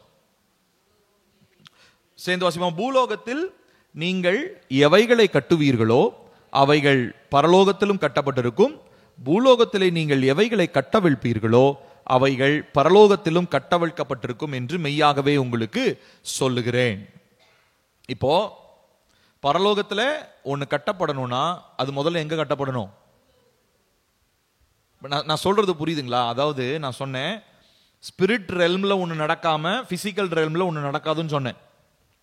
ஆனா இப்ப நல்லா புரிஞ்சுக்கணும், இந்த இம்பாக்ட நம்மளால மாற்ற ரிவர்ஸ் பண்றதுக்கு ஒரு ஆர்டர் கொடுத்திருக்கிறாரு. என்ன ஆர்டரு? இங்க ஒரு விஷயத்த நீங்க செய்யாம மேல அது நடக்காது. அப்படின்னா என்ன அர்த்தம் அப்படின்னா, ஆல்டர் அப்படின்ற அந்த விஷயத்தின் மூலமா, அது எதர் ஈவில் ஆல்டரா இருக்கலாம், தீமை பலிபீடமா இருக்கலாம், இல்ல நீதியின் பலிபீடமா இருக்கலாம். நீங்க அது மூலமா ஒரு விஷயத்த நீங்க செய்யாம பரலோகத்தில் அது என்ன பண்ணாது, செய்யப்படாது. So everything that comes to heaven, பரலோகத்தில் ஒண்ணு நடக்கணும்னா அது எப்படிதான் நடக்கணும்? இங்க நீதியின் பலிபீடத்துல நீங்க செய்யக்கூடியதான காரியங்களா தான் இருக்கும். நான் சொல்றது புரியுதுங்களா? So altars have the power to impact heaven or altars have the power to impact hell. பலிபீடத்திற்கு ஒன்று பரலோகத்தையோ இல்லை என்றால் நரகத்தையோ ஒரு மாற்றி அமைக்கக்கூடியதான அதிகாரம் பலிபீடங்களுக்கு உண்டு. அப்போ சரியா நம்ம இந்த காரியத்தை நம்ம புரிந்து கொள்ள வேண்டும். அப்போ தேவன் வந்து இந்த ரூலை சொல்றார், பரலோகத்துல கட்டப்படுவது எதுவோ அப்படிதானே போட்டு, பூலோகத்தில் நீங்கள் எவைகளை கட்டுவீர்களோ அவை பரலோகத்தில் கட்டப்பட்டிருக்கும், பூலோகத்தில் நீங்கள் எவைகளை கட்டவிழ்ப்பீர்களோ அவைகள் பரலோகத்திலும் கட்டவிழ்க்கப்பட்டிருக்கும் அப்படின்னு சொல்லி ஆண்டவர் ரொம்ப ரொம்ப தெளிவாக பேசுகிறத நம்ம பார்க்கிறோம். இப்போ இந்த லா ஆஃப் டொமினியன் மாதிரி லா ஆஃப் டெரிட்டரின்னு ஒன்று இருக்கு. டெரிட்டரின்னா என்ன அர்த்தம்? எல்லை. ஒரு எல்லைக்கு உட்பட்டவங்களா நம்ம இருக்கிறோம். நம்மள ஒரு எல்லையில கொண்டு வந்து தேவன் வச்சிருக்கிறார். இப்ப பாருங்க, தேவன் மனுஷனை உருவாக்கும் போது என்ன பண்ணாருன்னா, அவனுக்கு ஒரு எல்லையை கொடுத்து அந்த எல்லையின் மேல அவனுக்கு ஒரு அதிகாரத்தை கொடுக்கிறார். இப்போ ஆதாமினுடைய பாவத்தின் மூலமா பிசாசு அந்த அதிகாரத்தை என்ன பண்ணிட்டான்? அவன் எடுத்துக்கொண்டான். பாவத்தை செஞ்சதுனால அந்த அத்தாரிட்டியை இப்ப யார் எடுத்துக்கிட்டா? பிசாசு எடுத்துக்கிட்டான். சோ இவங்க கிட்ட இருக்கிற அத்தாரிட்டியை வில்லிங்கா வேணுமென்றே ஆதாம் ஏவாள் என்ன பண்ணிட்டாங்க? இவங்க கிட்ட இருக்கிற அதிகாரத்தை யாருக்கிட்ட கொடுத்துட்டாங்க? பிசாசு கிட்ட கொடுத்துட்டாங்க. நான் சொல்றது புரியுதா? அதாவது ஆளுகை செய்கிறதான விஷயம், அதாவது அந்த பவரை யாருக்கிட்ட கொடுத்தாரு ஆண்டவர்? ஆதாம் ஏவாளுக்கும் கொடுத்தார். ஆனா எப்ப இவங்க கீழ்ப்படியாம அவன் பேச்ச நான் கேட்பேன்னு தீர்மானம் பண்ணாங்களோ அப்பவே இவங்க கிட்ட இருக்கிற டொமினியன் இப்ப என்ன ஆயிடுச்சு? யாருக்கிட்ட போயிடுச்சு? பிசாசு கிட்ட போயிடுச்சு. ஏன்னா இப்போ யாருக்கு தேவன் சொல்றதுக்கு மேல இப்ப யார் பேசுறதை கேட்க ஆரம்பிச்சிட்டானுங்க? பிசாசு சொல்றதை ஆதாம் ஏவாளும் கேட்க ஆரம்பிச்சிட்டாங்க. சோ அப்ப என்ன ஆயிடுச்சு? The authority has changed. அப்ப அதிகாரம் கை மாறிடுச்சு. பரலோக ராஜ்ய வாசிகளா இருக்க வேண்டிய இவங்க இப்போ பிசாசுனுடைய ராஜ்யத்திற்கு கைக்கூலிகளா போயிட்டாங்க. அந்த அதிகாரம், ஏன்னா அவன் பேசுறதை இப்ப அவங்க கேட்க ஆரம்பிச்சிட்டாங்க. அதனாலதான் இவரு நம்ம சங்கீதத்துல இந்த முதல் வசனத்துல வாசிச்சோம் இல்லைங்களா? சங்கீதம் முதல்ல ஒரு வசனம் வாசிச்சோம், அந்த வசனத்தை திரும்ப வாசிப்போமா? சங்கீதம் 115:16 வசனம். சங்கீதம் 115:16 வசனம். வானங்கள் கர்த்தருடையவைகள், பூமியையோ மனுபுத்திரருக்கு கொடுத்தார். அப்படின்னா என்ன அர்த்தம்? ஒரு எல்லையில அவங்களை கொண்டு வந்து அவங்களுக்கு அதிகாரத்தோட அவங்களுக்கு கொடுத்துட்டார். அப்படின்னா அவர் இன்டர்வீன் பண்ண போறது இல்லை. ஆனா நம்ம இப்ப சுத்தி பார்க்கும்போது அவர் என்ன இன்டென்ஷனோட உருவாக்குனாரோ அந்த இன்டென்ஷன் நடக்குதா? இப்போ இல்ல. நம்மளால ஆளுகை செய்ய முடியல, நம்மளால பலுகி பெருக முடியல, நம்மளால சில காரியங்களை மேற்கொள்ள முடியல, இன்னும் நிறைய பிரச்சனை அவர் உருவாக்கின விதத்துல இன்னும் இல்ல. அப்படின்னா என்ன அர்த்தம்? நம்ம வில்லிங்கா அந்த சாவியை வந்து நம்ம கையில கொடுத்துட்டார். அந்த சாவியை வச்சு நம்ம இப்ப என்ன பண்ணலாம்? வேணும்னா பரலோக ராஜ்யத்தினுடைய வாசலை திறப்பதற்கு அந்த சாவி என்னன்னு சொல்லி அன்னைக்கு பாஸ்டர் செல்வின் நம்ம கிட்ட பேசினாங்க இல்லைங்களா? சுவிசேஷம் என்பதுதான் பரலோக ராஜ்யத்தினுடைய கதவுகளை திறக்கிறதான சாவியாக இருக்கிறது அப்படின்னு சொல்லி நம்ம பார்க்கிறோம். சோ இப்படி என்ன ஆகுது அப்படின்னா, அந்த டொமினியன் அண்ட் டெரிட்டரி, அந்த ஆளுமையையும் அந்த எல்லையையும் கர்த்தர் என்ன பண்றாரு? மனுஷனுக்கு கொடுக்கிறார். ஆனா மனுஷன் அதை பிசாசிடம் அவன் கொடுத்து விட்டான். இப்போ ஒரு வசனத்தை நம்ம வாசிப்போம். அப்போஸ்தலர் 17வது அதிகாரம் 23 24 வரைக்கும். அப்போஸ்தலர் 17வது அதிகாரம் 23 24 வரைக்கும் வாசிப்போமா? எப்படி என்றால், நான் சுற்றி திரிந்து உங்கள் ஆராதனைக்குரியவைகளை கவனித்து பார்த்த பொழுது அறியப்படாத தேவனுக்கு என்று எழுதியிருக்கிற ஒரு பலிபீடத்தை கண்டேன். நீங்கள் அறியாமல் ஆராதிக்கிற அவரையே நான் உங்களுக்கு அறிவிக்கிறேன். உலகத்தையும் அதில் உள்ள யாவற்றையும் உண்டாக்கின தேவனானவர் வானத்திற்கும் பூமிக்கும் ஆண்டவராய் இருக்கிறபடியால் கைகளினால் கட்டப்பட்ட கோவில்களில் அவர் வாசம் பண்ணுகிறது இல்லை. இப்ப அப்போஸ்தலனாகிய பவுல் எந்த ஊர்க்காரங்களுக்கு இந்த சுவிசேஷம் சொல்றாரு? அத்தேனே என்கிறதான ஒரு கூட்ட மக்கள். ஜீசஸ்னு பேரே சொல்லாம காஸ்பல் சொன்ன ஒரே இடம் இதுதான். இது வேர்ல்டு ரெக்கார்டு, கின்னஸ் ரெக்கார்ட்லயே வச்சுக்கலாம். ஜீசஸ்ன்ற பேரை சொல்லாம காஸ்பல் எப்படி சொல்லணும்னா இந்த பகுதியை படிச்சு பார்த்தீங்கன்னா தெரியும். அந்த அளவுக்கு அவ்வளோ தெளிவா அப்போஸ்தலனாகிய பவுல் என்ன பண்றாரு, இந்த சுவிசேஷத்தை சொல்றாரு. இப்ப அவர் சொல்லும் போது சொல்றாரு, நாங்க ஊரெல்லாம் சுத்தி பார்த்தோம்பா, அப்போ அந்த இடத்துல ஒரு பலிபீடத்தை கட்டி இருக்கிறீங்க, அந்த பலிபீடத்துக்கு கீழே என்ன பேர் எழுதி வச்சிருக்கிறீங்க? அறியப்படாத ஒரு தேவனுக்கு அப்படின்னு சொல்லி. சோ இதனுடைய பின்னணி நிறைய இருக்குது. மேபி நம்ம அப்போஸ்தலருடைய பைபிள் ஸ்டடி பண்ணோம்னா நம்ம அதை பத்தி படிக்கலாம். ஏன் அந்த அறியப்படாத ஒரு கடவுளுக்கு ஏன் அந்த பலிபீடத்தை கட்டினாங்கன்னு. சோ அந்த அறியப்படாத கடவுள், அதாவது அவங்க மைண்டுக்கு எட்டல என்ன கடவுள்னு. இப்ப அந்த கடவுளை தான் என்ன பண்றேன், உங்களுக்கு பிரசங்கம் பண்றேன், அவரை பற்றி தான் நான் உங்களுக்கு சொல்றேன் அப்படின்னு சொல்லி அவர் சொல்றாரு. சோ அவர் பேசிக்கலா அவர் என்ன சொல்ல வர்றாருன்னா, ஒரு பலிபீடம் கட்டி இருக்கிறீங்க, ஆனா அந்த பலிபீடம் யாருக்குன்னு டெடிகேட் பண்ணாம நீங்க வச்சிருக்கிறீங்க. பலிபீடம் வேணும். பலிபீடம் இல்லாம பரலோக ராஜ்யத்தினால பூமியை என்ன பண்ண முடியாது, ஆக்சஸ் பண்ண முடியாது. நான் சொல்றது புரியுதுங்களா? பரலோக ராஜ்யம் திடுதுப்புன்னு என்ன பண்ண முடியாது, பூமிக்குள்ள இறங்கி வர முடியாது. அப்ப பூமியில பரலோக ராஜ்யத்தினுடைய ஆளுகை விரும்புகிற மக்கள் விரும்பி சுயமாக அவங்க என்ன பண்ணணும், நீதியின் பலிபீடங்களை கட்டி எழுப்பணும். இப்ப தேவ பிள்ளைகளாகி உங்களுடைய என்னுடைய வேலை என்ன? ஏன் இன்னும் தேவனுடைய வருகை வரல, ஏன் தேவ ராஜ்யம் இன்னும் வரலன்னா, இன்னும் தேவையான அளவுக்கு நம்மளுடைய வாழ்க்கையில, நம்ம ரத்தத்துல, நம்ம சந்ததியில, நம்ம குடும்பத்துல நீதியின் பலிபீடங்கள் என்ன பண்ணல, கட்டி எழுப்பப்படல. அதுக்கு பதிலா தீமையின் பலிபீடம் இன்னும் நிறைய உட்கார்ந்துகிட்டு இருக்குது. அதனால தேவனுடைய ராஜ்யம், அந்த காலனியோட எக்ஸ்டென்ஷன், அந்த விரிவாக்கம் பூமிக்குள்ள என்ன பண்ண முடியல, வர முடியல. அப்ப புரியுதுங்களா? இப்ப பவுல் என்ன சொல்றாரு, ஒரு பலிபீடம் கட்டி இருக்கீங்கடா, அந்த பலிபீடத்துக்கு அந்த சாமி என்ன சாமினே பேரே இல்ல, அறியப்படாத கடவுள்னு வச்சுட்டீங்க. ஆனா அந்த கடவுளுக்கு நான் என்ன அந்த கடவுளை பத்தி தான் நான் உங்களுக்கு சொல்ல போறேன். சோ பலிபீடத்தை பத்தி, பலிபீடத்தை இடிச்சிருங்க, பலிபீடம்லாம் அவருக்கு கிடையாது அப்படின்லாம் அவர் சொல்ல. ஆனா அடுத்து சொல்றாரு, அவர் கைகளினால் கட்டப்படாத கோவில்களில், கைகளினால் கட்டப்படுகிற கோவில்களில் அவர் வாசம் பண்ணுகிறது இல்லை. சோ அவருக்காக நீங்க பெருசா கோவில் கட்டி பலிபீடத்தை, அதாவது லிட்டரல் பிசிக்கல் பலிபீடத்தை கட்ட வேணாம்னு சொல்றாரு அவர். ஆனா அதுக்கு பதிலா அவர் என்ன சொல்றாரு, இந்த பலிபீடம் நீங்க யாருக்குன்னு தெரியாம கட்டிருக்கிறீங்களா, அந்த கடவுள் இருக்கிறார். ஏன்னா அந்த கடவுள் பலிபீடம் இல்லாம என்ன பண்ண முடியாது, உங்க வாழ்க்கையில செயல்பட முடியாது. அப்போ ஒரு ஸ்பிரிச்சுவல் பலிபீடம், ஸ்பிரிச்சுவல் ஆல்டர் ஒன்னு என்ன பண்ணப்பட்டிருக்கணும், நம்முடைய வாழ்க்கையில கட்டப்பட்டிருக்க வேண்டியது அவசியமாக இருக்கிறது. அப்போ இந்த பாருங்க, இந்த ரெண்டு வார்த்தையை நான் அண்டர்லைன் பண்ணியிருக்கிறேன் பாருங்க. இந்த பலிபீடத்திலே நடக்கிறது என்ன அப்படின்னா, முதலாவது நாம் ஐக்கியம் கொள்ளுகிறோம், அடுத்ததா ஆளுகை செய்கிறோம். இந்த ரெண்டு விஷயத்தை எழுதிக்கோங்க.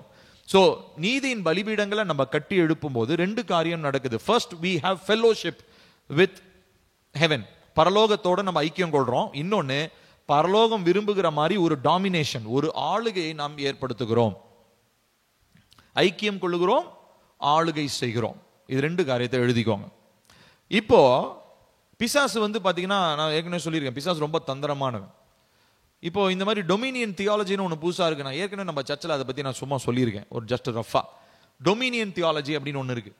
நான் அது ஓவரா நான் சொல்ல விரும்பல, சுருக்கமாக சொல்றேன். டொமினியன் தியாலஜினா, இந்த உலகத்தில் 7 விதமான ஸ்பியர்ஸ், 7 விதமான இன்ஃப்ளூயன்ஸ் சர்க்கிள்ஸ், 7 இன்ஃப்ளூயன்ஸ் சர்க்கிள் இருக்கு.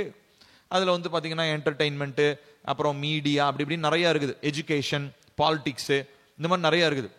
இந்த மாதிரி இந்த 7ஐயும் தேவ பிள்ளைகள் டாப்ல போய் உக்காந்துட்டாங்கன்னா இந்த பூமியை என்ன பண்ணிடலாம், ஆளுகைக்குள்ள கொண்டு வந்துடலாம். நல்லா இருக்குல்ல, ஐடியா நல்லா இருக்கு. ஆனா அது பிப்ளிக்கலி ரொம்ப ரொம்ப தப்பு. டொமினியன் தியாலஜின்றது அப்படி கிடையாது. நம்ம உலகத்துல ஏற்படுத்தப்பட்ட அந்த 7 ஸ்பியரை கண்ட்ரோல் பண்ணி தான் பூமிக்குள்ள பரலோக ராஜ்யத்தை கொண்டு வரணும்னு அவசியம் இல்லை. ஏசப்பாங்க அந்த மாதிரி எந்த ஒரு வசனமும் நமக்கு சொல்ல. ஏதாவது ஒரு வசனத்தை எடுத்து அவுட் ஆஃப் கான்டெக்ஸ்ட் நம்ம வியாக்கியானத்தை தப்பா பண்ணி நம்ம இஷ்டத்துக்கு வச்சுக்கலாம். ஆனா இந்த டொமினியனுக்கு அவர் கொடுக்கிறதான ஒரு காரியம் என்ன அப்படின்னா, பலிபீடங்கள் தான். பலிபீடங்கள் தான் இந்த பூமியில, அதுவும் நம்ம டொமினியன் இல்ல. ஏன்னா நம்ம டொமினியன் ஆல்ரெடி பிசாசுனால என்ன ஆயிடுச்சு, கரப்ட் ஆயிடுச்சு. அதனால இப்ப இந்த டொமினியனை நம்ம விரும்பி யாருக்கிட்ட கொடுத்துடுறோம், ஜீசஸ் கிட்ட கொடுத்துடுறோம். அப்ப ஜீசஸுக்கு நம்ம ஆல்டர் ஏற்படுத்தும் போது, நீதியின் பலிபீடங்களை ஏற்படுத்தும் பொழுது ஜீசஸுக்கு என்ன கிடைக்குது? என் வாழ்க்கைக்குள்ள வர்றதுக்கு ஒரு ஆக்சஸ் கிடைக்குது, ஒரு அதிகாரம் அவருக்கு நான் ஏற்படுத்துகிறேன். இப்ப புரியுதுங்களா? அப்போ இந்த ஐக்கியம் கொள்ளுதல், அப்புறமா இந்த ஆளுகை செய்தல், என்னத்திற்காக? இந்த பூமி ஒரு பரலோக ராஜ்யத்தினுடைய விரிவாக்கமாக செயல்படுவதற்காக. அப்ப இது எதனால செய்யறாரு? தேவன் மனுஷனுடைய அனுமதி இல்லாம தேவன் தானா வந்து என்ன பண்ண மாட்டாரு, இந்த காரியத்தை செய்ய போவது இல்லை. சரிங்களா? அப்போ இன்னொரு காரியத்தை நம்ம தெளிவா புரிஞ்சுக்கணும். இப்போ ஒரு அசுத்த ஆவி இருக்குன்னு வச்சுக்கோங்க. ஒரு அசுத்த ஆவி வெறும் ஆவியா வந்து இந்த பூமிக்குள்ளாக வந்து என்ன பண்ண முடியாதுன்னா அந்த இந்த டொமினியனை வெளிப்படுத்த முடியாது. இப்ப நம்ம எப்படி டொமினியன் பண்ணணும்னு நினைக்கிறோம், ஆளுகை செய்யணும்னு நினைக்கிற மாதிரி பிசாசு வந்து வெறும் ஆவியா வந்து என்ன பண்ண முடியாது, ஆளுகை செய்ய முடியாது. அப்ப அவன் என்ன பண்ணுவான்? ஒரு நபரை அவன் பொசஸ் பண்ணுவான், ஒரு ஆளை அவன் பிடித்துக் கொள்வான், ஒரு ஆளுடைய ரத்த ஓட்டத்தை பிடிச்சுக்குவான், ஒரு ஆளுடைய பழக்க வழக்கத்தை பிடிச்சுக்குவான். ஏதோ ஒன்னு விஷயம், ஏதோ ஒன்னு மூலமா தான் அவனால என்ன பண்ண முடியும்? விழுந்து போன சத்ருவினால ஒரு டொமினியனை அவன் இந்த பூமிக்குள்ள உருவாக்க முடியும். சோ அப்போ இந்த இடத்துல நல்லா நான் கவனிச்சு இங்க போட்டிருக்கேன் பாருங்க, prayer becomes critically essential.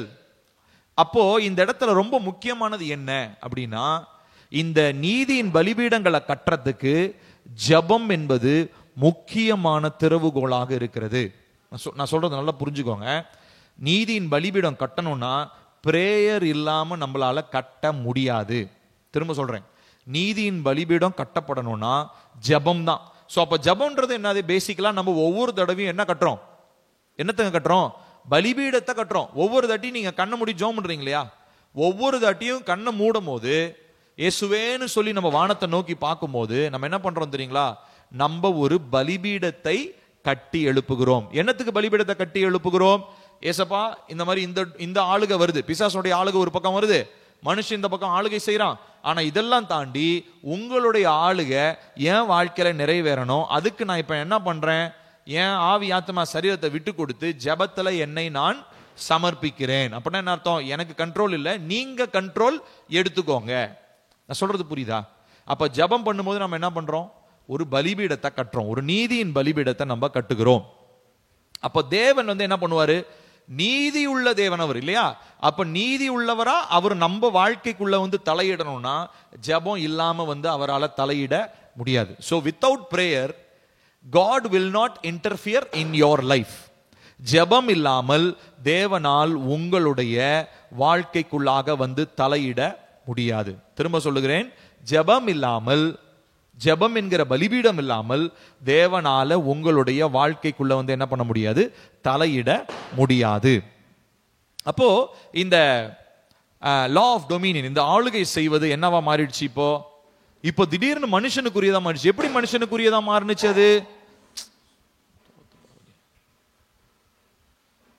அது எப்படி மனுஷனுக்குரியதா மாறினது அப்படின்னு சொல்லி சொன்னா, அந்த டோரை சாத்திருங்க. அது எப்படி மனுஷனுக்குரியதா மாறினதுன்னு சொன்னா, கர்த்தர் வந்து ஒரு அதிகாரத்தை கொடுக்கிறார். என்ன அதிகாரத்தை கொடுக்கிறாரு? பிரேயர் பண்றதான ஒரு அதிகாரத்தை கொடுக்கிறார். சோ பிரேயர் பண்ணும்போது ஆளுகையை நம்ம என்ன பண்ணிடுறோம்? யாருக்குரியதா மாற்றிடுறோம்? தேவனுக்குரியதா நம்ம மாற்றி விடுகிறோம். புரியுதுங்களா உங்களுக்கு? சோ பாருங்க, அதனாலதான் பிலிப்பியர் 2வது அதிகாரம் வாசிப்போமா?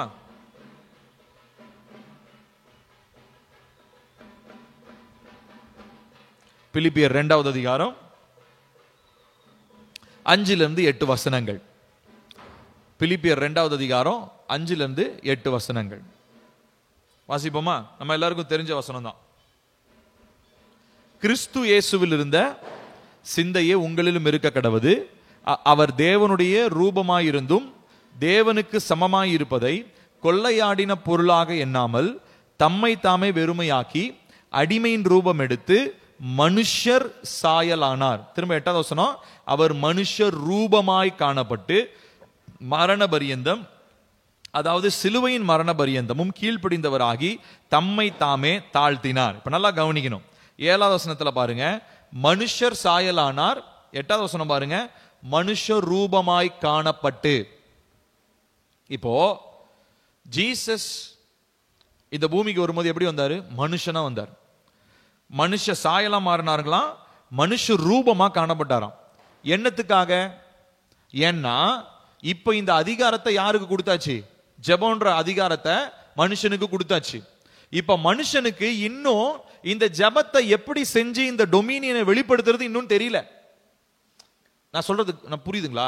அதாவது மனுஷனுக்கு வந்து அதிகாரத்தை கொடுத்துட்டாருங்க, பலிபீடத்தை கட்டுற அதிகாரத்தை கொடுத்துட்டாரு. பலிபீடத்தை கட்டி நம்ம அவரை இன்வைட் பண்ணிக்கலாம் வாழ்க்கைக்குள்ள, நம்ம குடும்பத்துக்குள்ள, இந்த உலகத்துக்குள்ள, நம்முடைய ஆளுகை, நம்முடைய சூழ்நிலைகளுக்குள்ள அவரை நம்ம அவருடைய ஆளுகைக்காக நம்ம காத்திருக்கிறோம், ஜெபிக்கிறோம். நம்ம சொன்னோம்னா அவர் வராரு. ஓல்டு டெஸ்டமெண்ட்ல இது நடந்துச்சு. ஆனா நியூ டெஸ்டமெண்ட்ல ஜீசஸ் மூலமா தேவன் ஒரு பிளான் பண்றாரு. என்ன பிளான்னா, இந்த மனுஷங்களுக்கு இந்த டொமினியனை எப்படி பயன்படுத்தணும்னு தெரியல. அதனால என்னுடைய குமாரனையே நான் மனுஷ ரூபமாக நான் அனுப்பி அவர் என்ன பண்ணுவாரு, மனுஷ சாயலாகவே இருந்து மனுஷ ரூபமா வாழ்ந்து சாதாரண ஒரு மனுஷனை மாதிரியே அவர் இருந்து என்னத்தை எக்ஸ்பிளைன் பண்ண போறார்? அவரு அந்த டொமினியனை எப்படி வெளிப்படுத்துவது, இருளின் ராஜ்யத்துக்கு மேல, இருளின் பலிபீடங்களுக்கு எதிராய் தேவ ராஜ்யத்தை கட்டுறதுக்கு அந்த டொமினியனை எப்படி வெளிப்படுத்துறதுக்கான ஃபர்ஸ்ட் மாதிரியா தேவன் யார் அனுப்புனார்? ஆண்டவராக இயேசுவா அனுப்புனார். புரியுதுங்களா? அதனாலதான் இயேசப்பா வந்த உடனே வேற எதை பத்தியும் ஒரு பிரசங்கமே இல்லை. அவருடைய பிரசங்கம் என்னவா இருந்துச்சு? பரலோக ராஜ்யத்தை குறித்த பிரசங்கம் தான். ஏன்னா அவர் என்னத்துக்காக வந்தாரு? மனுஷன் பாவிகளை ரட்சிக்க இந்த பூமிக்கு வந்தாரு. இப்படி எல்லாமே இருந்தாலும் ரொம்ப முக்கியமா ரட்சிக்கப்படுறது, இந்த ஆளுகை செய்கிறது எல்லாமே எதனுடைய பேசிஸ்ல இருந்தது? அந்த இழந்து போன அந்த ஆளுகையை மனிதன் திரும்ப பெற்றுக்கொள்ளணுன்றதுக்காக தான் ஆண்டவர் என்ன பண்றாரு? குமாரனாகிய இயேசு கிறிஸ்துவ பூமிக்கு அனுப்பி அவரை மனுஷ சாயலாக அவரை அனுப்பினார் அப்படின்னு சொல்லி நம்ம பார்க்கிறோம்.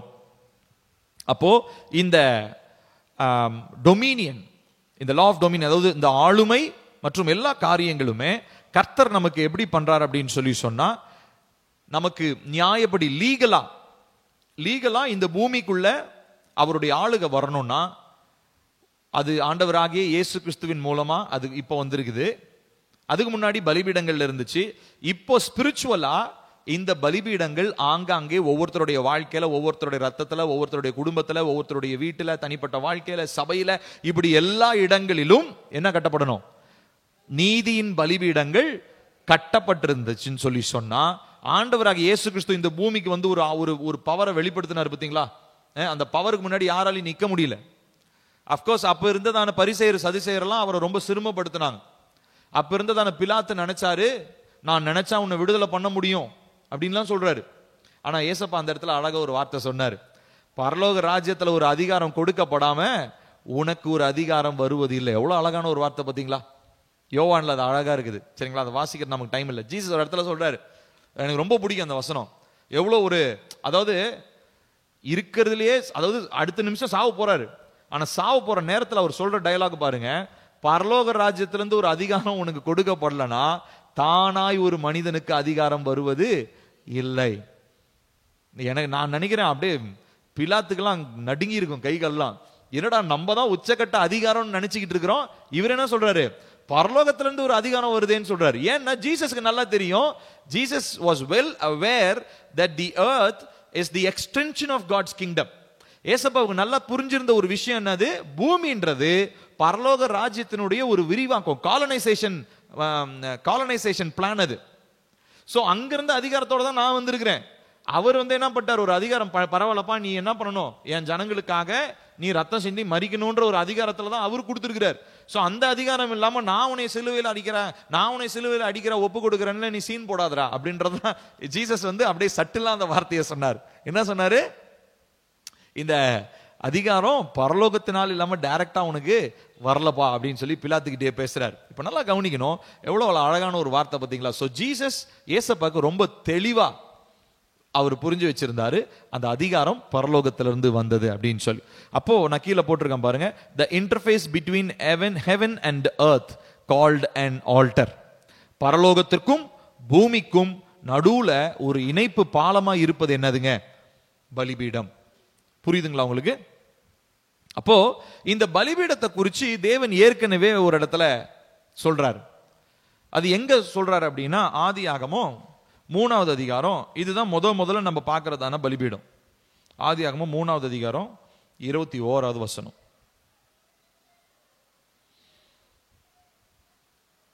சரிங்களா?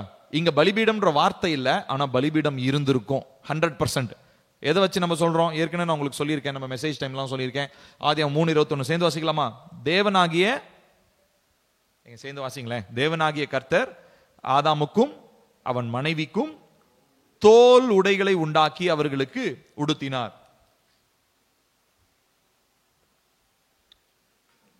தேவனாகிய கர்த்தர் ஆதாமுக்கும் அவன் மனைவிக்கும் தோல் உடைகளை உண்டாக்கி அவர்களுக்கு உடுத்தினார். ஆக்சுவலி இது ஃபர்ஸ்ட் ஆல்டர் கிடையாது. இதை விட இன்னொரு ஃபர்ஸ்ட் ஒரு ஆல்டர் இருக்கு. அது என்னன்னு யோசிச்சு பாருங்க. நான் இன்னொரு 2-3 டேஸ்ல நான் சொல்ல போறேன். இதோட பயங்கரமான ஒரு ஆல்டர் ஒன்று இருக்குது. உலகத்துல முதல் பலிபீடம் இது கிடையாது. இதை விட இன்னொரு பலிபீடம் இருக்குது. சரிங்களா? யோசிச்சு பாருங்க என்னவா இருக்கும்னு யோசிச்சு பாருங்க. ஆண்டவர்கிட்ட கேளுங்க. நான் ஒரு 2-3 டேஸ்ல நான் உங்களுக்கு எக்ஸ்பிளைன் பண்றேன் அது என்னன்னு சொல்லி. சரி, இப்ப கவனிக்கணும். தோல் உடைகளை உண்டாக்கினார். தோல் உடைகள் என்ன அர்த்தம்? லெதர் ஃபேக்டரி வச்சிருந்தாரு. தோலை மட்டும் டைரக்டா மேனுஃபேக்சர் பண்றதுக்கு அவர் என்ன பண்ணிருக்கணும்? கண்டிப்பா ஒரு மிருகத்தை அடிச்சிருக்கணும். ஏதோ ஒரு ஆடோ இல்ல ஒரு மாடோ ஏதோ, அதாவது தோல், அந்த மனுஷனுக்கு பயன்படுத்தக்கூடிய அளவில் இருக்கிறதான தோலை உடைய ஒரு மிருகத்தை அவர் அடிச்சிருக்கணும். சோ ஆதாமும் ஏவாளும் லிட்டரலா தேவன் தங்களுக்காக என்ன பண்றாரு? ஒரு மிருகத்தை அடிச்சதை கண்டிப்பா அவங்க பார்த்திருப்பாங்க. இது அப்கோர்ஸ் வசனத்துல வெளிப்படையா இல்ல, பட் இட் இஸ் அண்டர்ஸ்டுட். இது புரிந்து கொள்ளப்பட்ட ஒரு காரியம். என்ன அர்த்தம்? தோல்னா டைரக்டா தோல் அவர் உருவாக்கல. கண்டிப்பா குற்றம் இல்லாத ஒரு மிருகம் அடிக்கப்பட்டு அதன் ரத்தம் சிந்தப்பட்டு அதிலிருந்து தோல் எடுத்து அந்த தோலை மனிதனுக்காக கர்த்தர் உடுத்தினார். இப்ப நல்லா கவனிக்கணும். அப்ப ஆண்டவருக்கு மிருகத்தின் மிருகத்தெல்லாம் பலி செலுத்த சொல்றாரு அப்படின்லாம் கிடையாது. ஆண்டவருடைய ஃபர்ஸ்ட் ப்ரையாரிட்டி ஹியூமன் தான். சரிங்களா? நம்ம இன்னைக்கு இருக்கிறதான எமோஷனல் வேர்ல்டுல மிருகங்கள்லாம் ரொம்ப இதுவும். இப்ப பாத்தீங்கன்னா நம்ம யூடியூப் இன்ஸ்டாகிராம்லாம் பாத்தீங்கன்னா நாய்ங்கள்லாம் ரொம்ப, அமெரிக்கால இருக்க நாய்ங்கெல்லாம் கொடுத்து வச்ச நாய்ங்க. எல்லாம் ஏசி ரூம்ல தான் இருக்குது. அவ்வளோ கவனிப்பு, பயங்கரமான நாய்கள்லாம் இருக்குது. எல்லாம் அவ்வளோ பெட்ஸ். இன்னைக்கு செல்ல பிராணிகள் ரொம்ப, அதாவது என்ன சொல்றதுங்க, மனுஷன் இன்னைக்கு என்ன நிலைமைக்கு மாறிட்டாங்கன்னா, மனுஷன் எவனுமே அன்புக்கு தகுதியானவன் இல்லை. அதனால கழுதியை என்னத்த பண்ணுவோம்? மிருகத்தை போய் நேசிப்போம். ஏன்னா அதுதான் நமக்கு எப்படி இருக்குது? பாசமா. நாய் தான் நன்றி உள்ளதா இருக்குது. மனுஷன் எவனுமே லிட்டரலா நிறைய பேர் இந்த மாதிரி நிறைய போடுவாங்க வீடியோ பார்த்துருக்கிறேன் நான். என் பாய் ஃப்ரெண்ட் என்னை விட்டுட்டு போயிட்டான், ஆனா என் நாய் என்னை விட்டுட்டு போகவே இல்லை. எவ்வளோ நாய் வளர்க்கறதுக்கு ஒரு காரணம். என் கணவனும் என் பிள்ளைங்களும் விட்டுட்டு போயிட்டாங்க, ஆனா நான் வளர்க்குற என் செல்ல பிராணி பாருங்க என் பெட்டிலேயே தான் எப்பயும் என் கூட படுத்து கிடக்குது. ஸோ அப்ப பாருங்க பிசாசு எவ்வளோ தந்திரமா மனுஷன், அதாவது மனுஷனையே வெறுத்துடணும். மனுஷனை வெறுத்துட்டு ஆண்டவர் டொமினியன் யாருக்கு கொடுத்தாரு? நாய்க்கா கொடுத்தாரு? நாய்க்கு, பூனைக்கு, செல்ல பிராணிக்கா கொடுத்தாரு? மனுஷனுக்கு தான் கொடுத்தாரு. அப்ப அந்த மனுஷனுக்கு பின்னாடி இருந்து செயல்படுகிற தீமையின் பலிபிடத்தை பார்க்காம நம்ம நாய், இப்போ பூனை, கரடி, சிங்கம் இதெல்லாம் கூட்டு நம்ம வீட்டில் வளர்த்துட்டு செல்ல பிராணியா வளர்த்துட்டு இருந்தோம்னு சொன்னா தேவனுடைய ஆளுகை நம்ம என்ன பண்ண முடியாதுங்க, செலுத்த முடியாது. அதுக்கு பதிலாக நம்ம தீமையின் பலிபீடங்களை தான் கட்டிக்கிட்டு இருப்போம். ஸோ இந்த 3:21 ரொம்ப தெளிவாக நமக்கு சொல்லுது.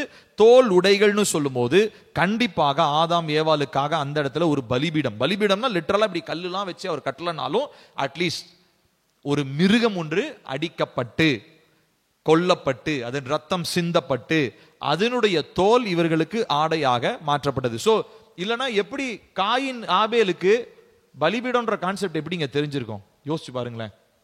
ஆமா தானே? பலிபீடம் ரெண்டு பேரும் பலி செலுத்தினாங்களா? காயின் ஆபேல். அதை பத்தி நாளைக்கு நம்ம பேச போறோம். காயின் ஆபேல் பலி செலுத்தினாங்க. ஆபேலுடைய பலியை தேவன் ஏற்றுக்கொண்டார், காயினுடைய பலியை தேவன் ஏற்றுக்கொள்ளவில்லை. இதுக்கான ரீசன்லாம் நான் சொல்ல போறேன் நாளைக்கு அந்த 2 நாட்கள்ல. இப்ப இவங்களுக்கு எப்படி பலிபீடம் கட்டணும்ன்ற கான்செப்ட் எப்படி தெரியும்? அம்மா அப்பா சொல்லாம இவங்களுக்கு தானா மைண்ட்ல வந்திருக்குமா? வாய்ப்பில்லை. அம்மா அப்பாவுக்கு எப்படி தெரிஞ்சிருக்கும்? ஏன்னா அவங்க கண்ணு முன்னாடியே தேவன் என்ன பண்ணாரு? அவங்களுக்காக ஒரு பலியை செலுத்தினார். பலி செலுத்தினார்னா அவர் யாருக்கோ பலி செலுத்தல, ஒரு மிருகத்தை பலியாக அவர் கொடுத்தார். அந்த மிருகத்தினுடைய ரத்தத்தை சிந்தி அதனுடைய தோலை எடுத்து இவங்களுக்கு ட்ரெஸ்ஸா போட்டு விட்டார். அப்ப அதுல இருந்து ஆதாம் ஏவாள் கத்துக்கிட்டாங்க பலிபீடம் கட்டணும்னு. அவங்க கத்துக்கிட்டதை யாருக்கு சொல்லி கொடுத்தாங்க? அவங்க பிள்ளைகளுக்கு சொல்லி கொடுத்தாங்க. அதனால அவங்க 2 பேரும் பலிபீடங்களை அவங்க கட்டுறாங்க. மற்றபடி தேவன் சொன்னாரா காயின் ஆபேல் கிட்ட போய் எனக்காக பலிபீடத்தை கட்டுங்க அப்படின்னு சொன்னாரா? இல்ல, அவங்களா கட்டுறாங்க. அப்படின்னா என்ன அர்த்தம்? கண்டிப்பா அவங்க அம்மா அப்பாவுக்கு தெரிஞ்சிருக்கணும். பாருங்க, நான் மேல போட்டிருக்கேன் பாருங்க. The altar is like an airport. ஏர்போர்ட்னா என்னதுங்க? ஏர்போர்ட்ல என்ன வரும்? ஏரோப்ளைன் வரும். ஏரோப்ளைன் எங்க இருந்து வருது? ஒரு ஊர்ல இருந்து இன்னொரு ஊருக்கு வருது. இப்போ இந்த ஏரோப்ளைன் திடீர்னு என்னுடைய மொட்டை மாடி ரொம்ப பெருசா இருக்குதுங்க, இங்க வந்து ஏரோப்ளைன் இறக்கிக்கோங்க, என் வீட்டிலே வந்து டிராப் பண்ணி விட்டுருங்கலாம் சொல்ல முடியாது. நீங்க எவ்வளோ பெரிய ஏக்கர் கணக்கில் லேண்ட் வச்சிருந்தாலும் உங்க வீட்டில் வந்து ஏரோப்ளைன்லாம் இறக்க முடியாது. ஏர்போர்ட்ல ஒரு முக்கியமான ஒரு இடம் இருக்குது, அது பேர் ரன்வேன்னு சொல்லுவோம். ரன்வேனா என்ன அர்த்தம்? அந்த ரோடு வந்து பாத்தீங்கன்னா ரொம்ப அப்படியே மெதுன்னு, அதாவது மெதுனா சாஃப்டாலாம் இருக்காது, அதாவது ரொம்ப அதாவது கரடு முரடா இல்லாம நம்ம சாதாரண ரோடு மாதிரி, நம்ம ஹைவே விட இன்னும் பயங்கர ஸ்மூத்தான ஒரு ரோடு ஒன்று இருக்கும். ஏன்னா இந்த ஏரோப்ளைன் வந்து அவ்வளோ வேகத்துல வந்து அந்த டயர் வந்து அந்த இடத்துல இறங்குது அப்படின்னா அது தடுமாற்றம் இல்லாம என்ன ஆகணுங்க, இறங்கி உள்ள வந்து நிக்கணும். அப்புறம் அங்க இருந்து இறங்கி மக்கள் எல்லாம் அவங்க வீட்டுக்கு போவாங்க. இப்ப இதே மாதிரி தான் இந்த ஆல்டர், இந்த பலிபீடம்ன்றது பரலோகத்திலிருந்து தேவ தூதர்கள் இறங்கி வருகிறதான ஒரு ஏர்போர்ட் மாதிரி. சோ பரலோகத்திலிருந்து வர்றது எல்லாமே ஆல்டர் மூலமா தான் நமக்கு வருது. அதே மாதிரி இங்கிருந்து பரலோகத்துக்கு போறது எல்லாமே ஆல்டர் மூலமாக தான் பரலோகத்துக்கு போகுது. நான் சொல்றது புரியுதா? அப்போ பிரேயர் அப்படின்றது என்னவா பார்க்கப்படுகிறது? பலிபீடமாக பார்க்கப்படுகிறது. So whatever we do, தேவனிடத்தில் நம்ம எதை செஞ்சாலும் எப்படி என்ன பண்றோம்? ஜெபிச்சு கேட்கிறோம், அப்படிதானே? யார் நாமத்தினால கேட்கிறோம்? இயேசுவின் நாமத்தினால கேட்கிறோம். அப்ப இயேசுவின் நாமத்துல கேட்கும் போது என்ன நடக்குது? ஒரு பலிபீடத்தை நம்ம கட்டி எழுப்புறோம். இப்ப அவரும் எனக்கு தரும்போது எப்படி தராரு? ஒரு அற்புதமான ஒரு விதத்துல எனக்கு ஒரு அற்புதத்தை அவர் செய்யறார், ஒரு தேவதூதன் மூலமா அற்புதத்தை செய்யறார், ஒரு ஏதோ ஒரு காரியத்தின் மூலமா அற்புதம். அப்போ அவர் என்ன பண்றாரு? அவர் ஒரு விஷயத்துல எனக்கு ஒரு ஆல்டர் மூலமா என்ன பண்றாரு? எனக்கு அவரை பதில் அவர் எனக்கு தருகிறார். சோ அப்ப இந்த இடத்துல வந்து பாத்தீங்கன்னா இந்த ஆல்டர்ல என்ன நடக்குதுன்னா டிவினிட்டி மீட்ஸ் ஹியூமனிட்டி, தெய்வீகம் மனிதத்துவத்தை சந்திக்கிறது. நல்லா கவனிக்கணும். அதனாலதான் ஆல்டர் வந்து ரொம்ப முக்கியமான டாபிக். ஏன்னா இது ரெண்டும் டிஃபரெண்ட் பீயிங்ஸ். ஏங்க நான்லாம் இந்த கொஞ்சம் இந்த யங் டேஸ்ல வந்து பாத்தீங்கன்னா ஹாலிவுட் படம்லாம் நிறைய பார்ப்பேன். அதில் வந்து பாத்தீங்கன்னா ஏலியன்லாம் வரும், ஏலியன் மூவிஸ். வேட்டு கிரக வாசிகள்லாம் வந்து அமெரிக்காவெல்லாம் வந்து கைப்பற்றுவாங்க. அப்ப அந்த டைம்ல பாத்தீங்கன்னா அந்த அமெரிக்கா அந்த அந்த வேற்று கிரக வாசி வந்து அங்க இருக்கிறதான அமெரிக்கன் பிரசிடென்ட்டோட பார்த்து பேசுறாருன்னு வச்சுக்கோங்களேன். அது பயங்கர முக்கியமான இவெண்ட். அது அவங்க என்ன பண்ணுவாங்கன்னா அப்படியே ரொம்ப பயங்கரமா ஆட்கள் எல்லாம் இருப்பாங்க, செக்யூரிட்டி எல்லாம் இருப்பாங்க, அப்படிதான் போய் என்ன பண்ணுவாங்க, போய் பார்த்து பேசுவாங்க. இப்போ இதே மாதிரி, ஏன்னா இவர் வந்து இந்த உலகத்துக்கே சம்பந்தம் இல்லாதவர், இவர் வந்து இந்த உலகத்திலேயே பிறந்து வளர்ந்தவர். இவங்க ரெண்டு பேரும் என்ன பண்றாங்க? சந்திக்கிறாங்க. இது ரொம்ப முக்கியமானது இல்லையா? இது வந்து ஒரு என்ன சொல்ற வரலாற்று மிக்க சம்பவம் பாத்தீங்களா, அந்த மாதிரி. அப்போ ஒவ்வொரு தடவையும் நம்ம ஆல்டர்ல வரும்போது நம்ம வந்து ஹியூமனிட்டி, நம்ம வந்து சாதாரணமா அழிந்து போகக்கூடிய மனிதத்துவம், அதாவது மண்ணினாலே செய்யப்பட்டதான சரீரம் உடையவங்க நம்ம. ஆனா நம்மள ஆல்டர்ல வந்து மீட் பண்றது யாரு? அழிவே இல்லாத தேவனும் அவருடைய சிருஷ்டிப்புகளாகிய தேவ தூதர்களும். தேவ தூதர்களுக்கு அழிவு இருக்கா? இல்ல. தேவ தூதர்களுக்கு அழிவு கிடையாது. அவங்களுக்கு நம்மள மாதிரி சரீரம் இல்லை, ஆவி ஆத்மா சரீரம் அவங்களுக்கு கிடையாது. அவங்க ஏஞ்சலிக் பீயிங்ஸ் சொல்றோம், நம்ம ஹியூமன் பீயிங்ன்றோம் இல்லையா, அவங்கள ஏஞ்சலிக் பீயிங் சொல்றோம். அவங்க என்ன பண்றாங்க? வந்து பலிபீடம்ன்ற இடத்துல மீட் பண்றாங்க. So every time we pray, நம்ம ஜெபிக்கிற ஒவ்வொரு நேரமும் என்ன நடக்குது? மனுஷிகத்தை தெய்வீகம் வந்து சந்திக்கிறது. சோ இது வந்து எவ்ரி ஆல்டர். அப்ப ஒவ்வொரு தடவையும் நம்ம ஜெபிக்கும் போது நமக்கு என்ன ஃபீல் இருக்கணும் தெரியுங்களா? நமக்கு என்ன உணர்வு இருக்கணும் தெரியுமா? வரலாற்று மிக்க சம்பவம் ஒன்று நடக்க போகுது. அப்ப நீங்க ஒவ்வொரு தாட்டியும் ஜெபிக்கும் போது இந்த விஷயத்தை நீங்க யோசிச்சுக்கோங்க. வரலாற்று மிக்க சம்பவம் ஒன்று நடக்குது. என்ன நடக்குது? தேவன் என்னை சந்திக்கிறார், நான் தேவனை சந்திக்கிறேன். எனக்கு தகுதி இல்லை, ஏன்னா நான் அழிந்து போகக்கூடிய மண்ணினால உருவாக்கப்பட்டவன். ஆனா அவருக்கு நான் இடம் கொடுக்கிறேன். பலிபீடம், அவர் விரும்புகிற நீதியின் பலிபீடத்தை கட்டி எழுப்பும் போது அவர் என்னை வந்து அவர் சந்திக்கிறார். சோ பாருங்க, நான் போட்டிருக்கேன் இந்த ஃபர்ஸ்ட் ஆல்டர்.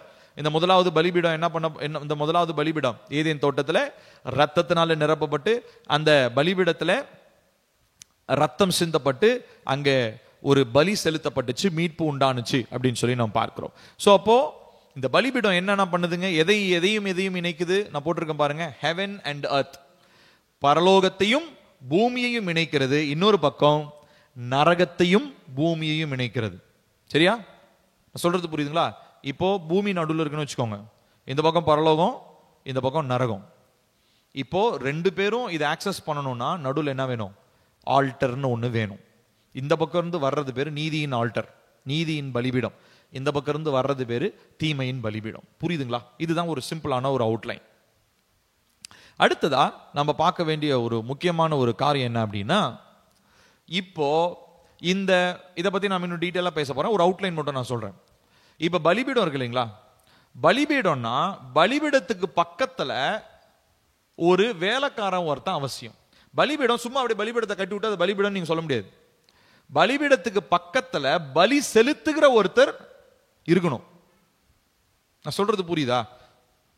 ஒரு அட்டெண்டன்ட் ஒன்று எங்க டாக்டருக்கு யார் இருப்பா? அட்டெண்டர்னு ஒருத்தர் இருப்பாரா? அவருடைய வேலை என்ன? டாக்டர் சொல்றதெல்லாம் செய்யணும். அங்க போய் அதை அவங்கள கூட்டிட்டு வரணும். இவங்களுக்கு ஊசி போடணும், ஊசி போடணும். அந்த மாத்திரை எடுத்துட்டு வரணும். இதுதான் அவங்களுடைய வேலை. இப்ப இந்த மாதிரி ஒவ்வொரு பலிபீடத்திற்கும் ஒரு வேலைக்காரன் ஒருவர் இருக்கிறார். நீதியின் பலிபீடத்திற்கு ஒரு வேலைக்காரர் ஒருத்தர் இருப்பார். தீமையின் பலிபீடத்திற்கும் அதே மாதிரி ஒரு வேலைக்காரர் ஒருத்தர் இருப்பார்.